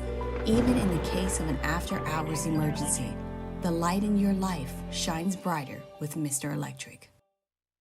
Hey, it's Matt Moscona. For years, you've heard me tell you about Insurance Network of Louisiana, helping you find better coverage for less money. But it's not just for your home and auto. They also offer commercial property. So, retail stores, professional offices like doctors, dentists, attorneys, clothing boutiques. Insurance Network of Louisiana can find you better coverage for less money. They service the entire state of Louisiana, and they're local. After further review, presented by Relief Windows. Windows, doors, siding, and oh yeah, they also do interior shutters.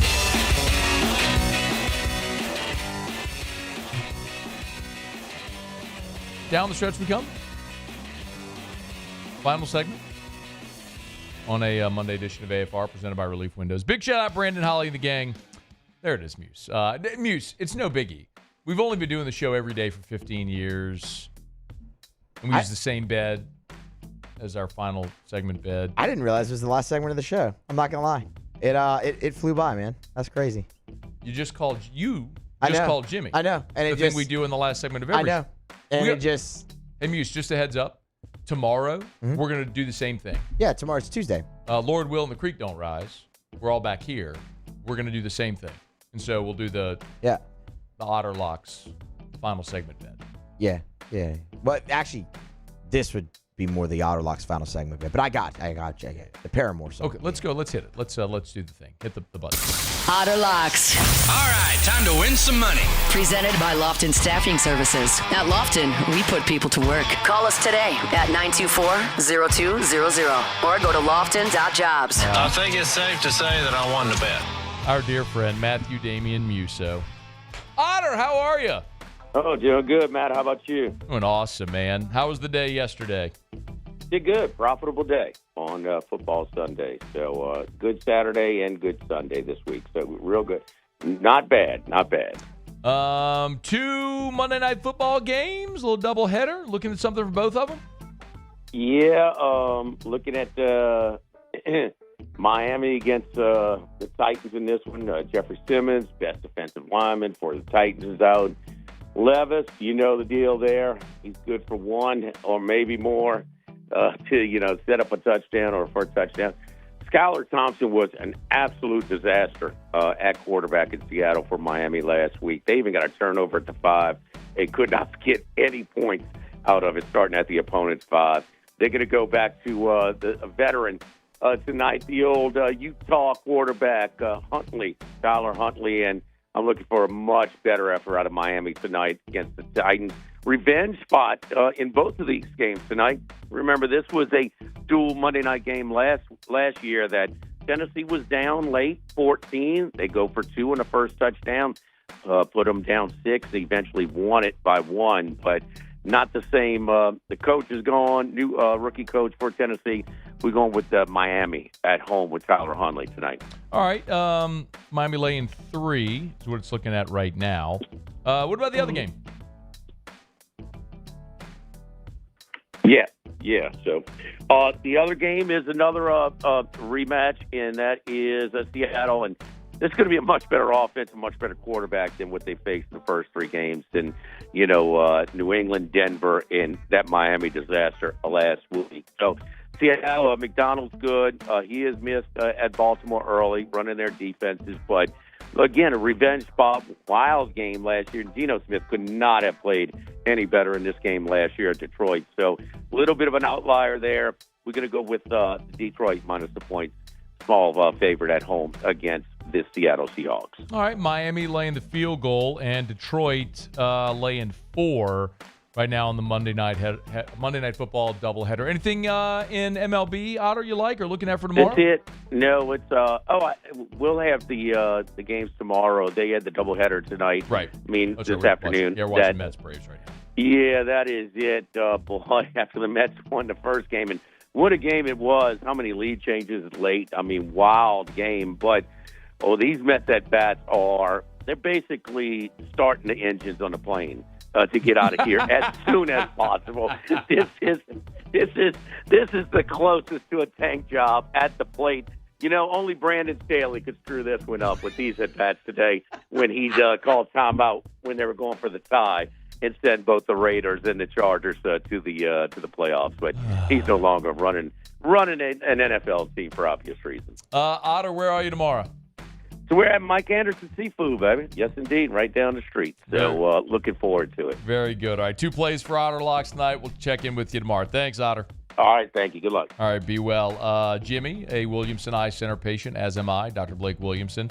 I told you all the story before. Otter and I don't know, man, what year was this? 2018, 2019, something like that. Otter is we're at SEC Media Days in Atlanta.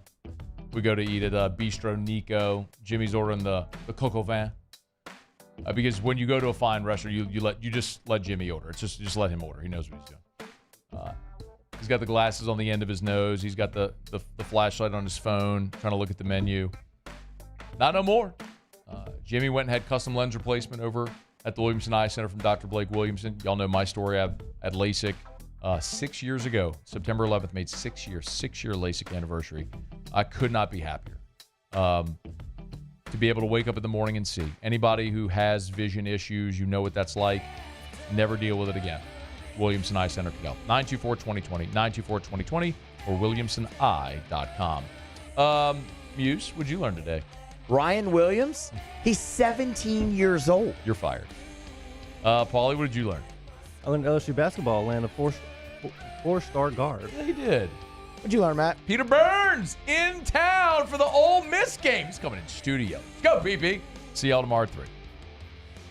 After further review. All right, y'all. We're getting on down the road. Remind you about Lee Michaels Fine Jewelry. They're just the best. LMFJ.com. If you're thinking of buying that beautiful piece of jewelry, you got options, right? But if you go to the big box store, you're going to get an impersonal experience and you're going to get a cookie cutter selection. If you go to a boutique jeweler, chances are you're going to pay more and the selection isn't going to be as robust. That's why Lee Michaels is the best. It's the perfect in-between where because they're buying for 9 stores, they're buying enough in bulk where they're going to be able to offer you great prices and their selection is unmatched. And by the way, if they don't have what you're looking for, they can get it or they can make it. You want custom design jewelry? They do that at Lee Michaels. It's Lee Michaels Fine Jewelry, 9 locations, Baton Rouge, New Orleans, Lafayette, Shreveport. Find the location nearest you at lmfj.com for Lee Michaels Fine Jewelry. I've been doing business with Luba for 25 years. They're dependable, trustworthy. It's just the attention to detail with our clients. Our folks have years and years of experience. They're highly trained professionals, but many companies have that asset. What I'd like to think makes Luba a bit different is that we use those talents in a way that truly is dedicated to serving the needs of the folks who depend on us. Bayou Ford has the new inventory to get you in a new Ford truck or SUV today, or customize your next vehicle just the way you want it. All new Bayou Ford vehicles come with a 1 million mile powertrain warranty. The crew at Bayou Ford is going to do right by you.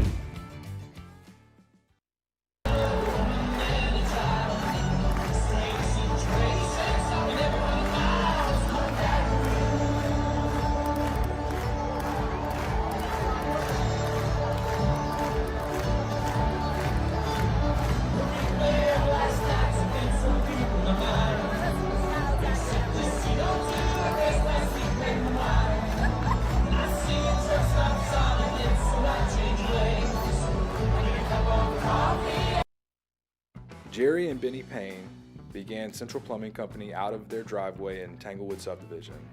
50 years later and 4 generations down the road, we continue to serve Baton Rouge and the surrounding areas for all of their plumbing needs. Residential, commercial, industrial, or hospitality, Central Plumbing is here 24/7, 365. We want to thank our customers, family, and friends for 50 years of success. And looking forward to 50 more.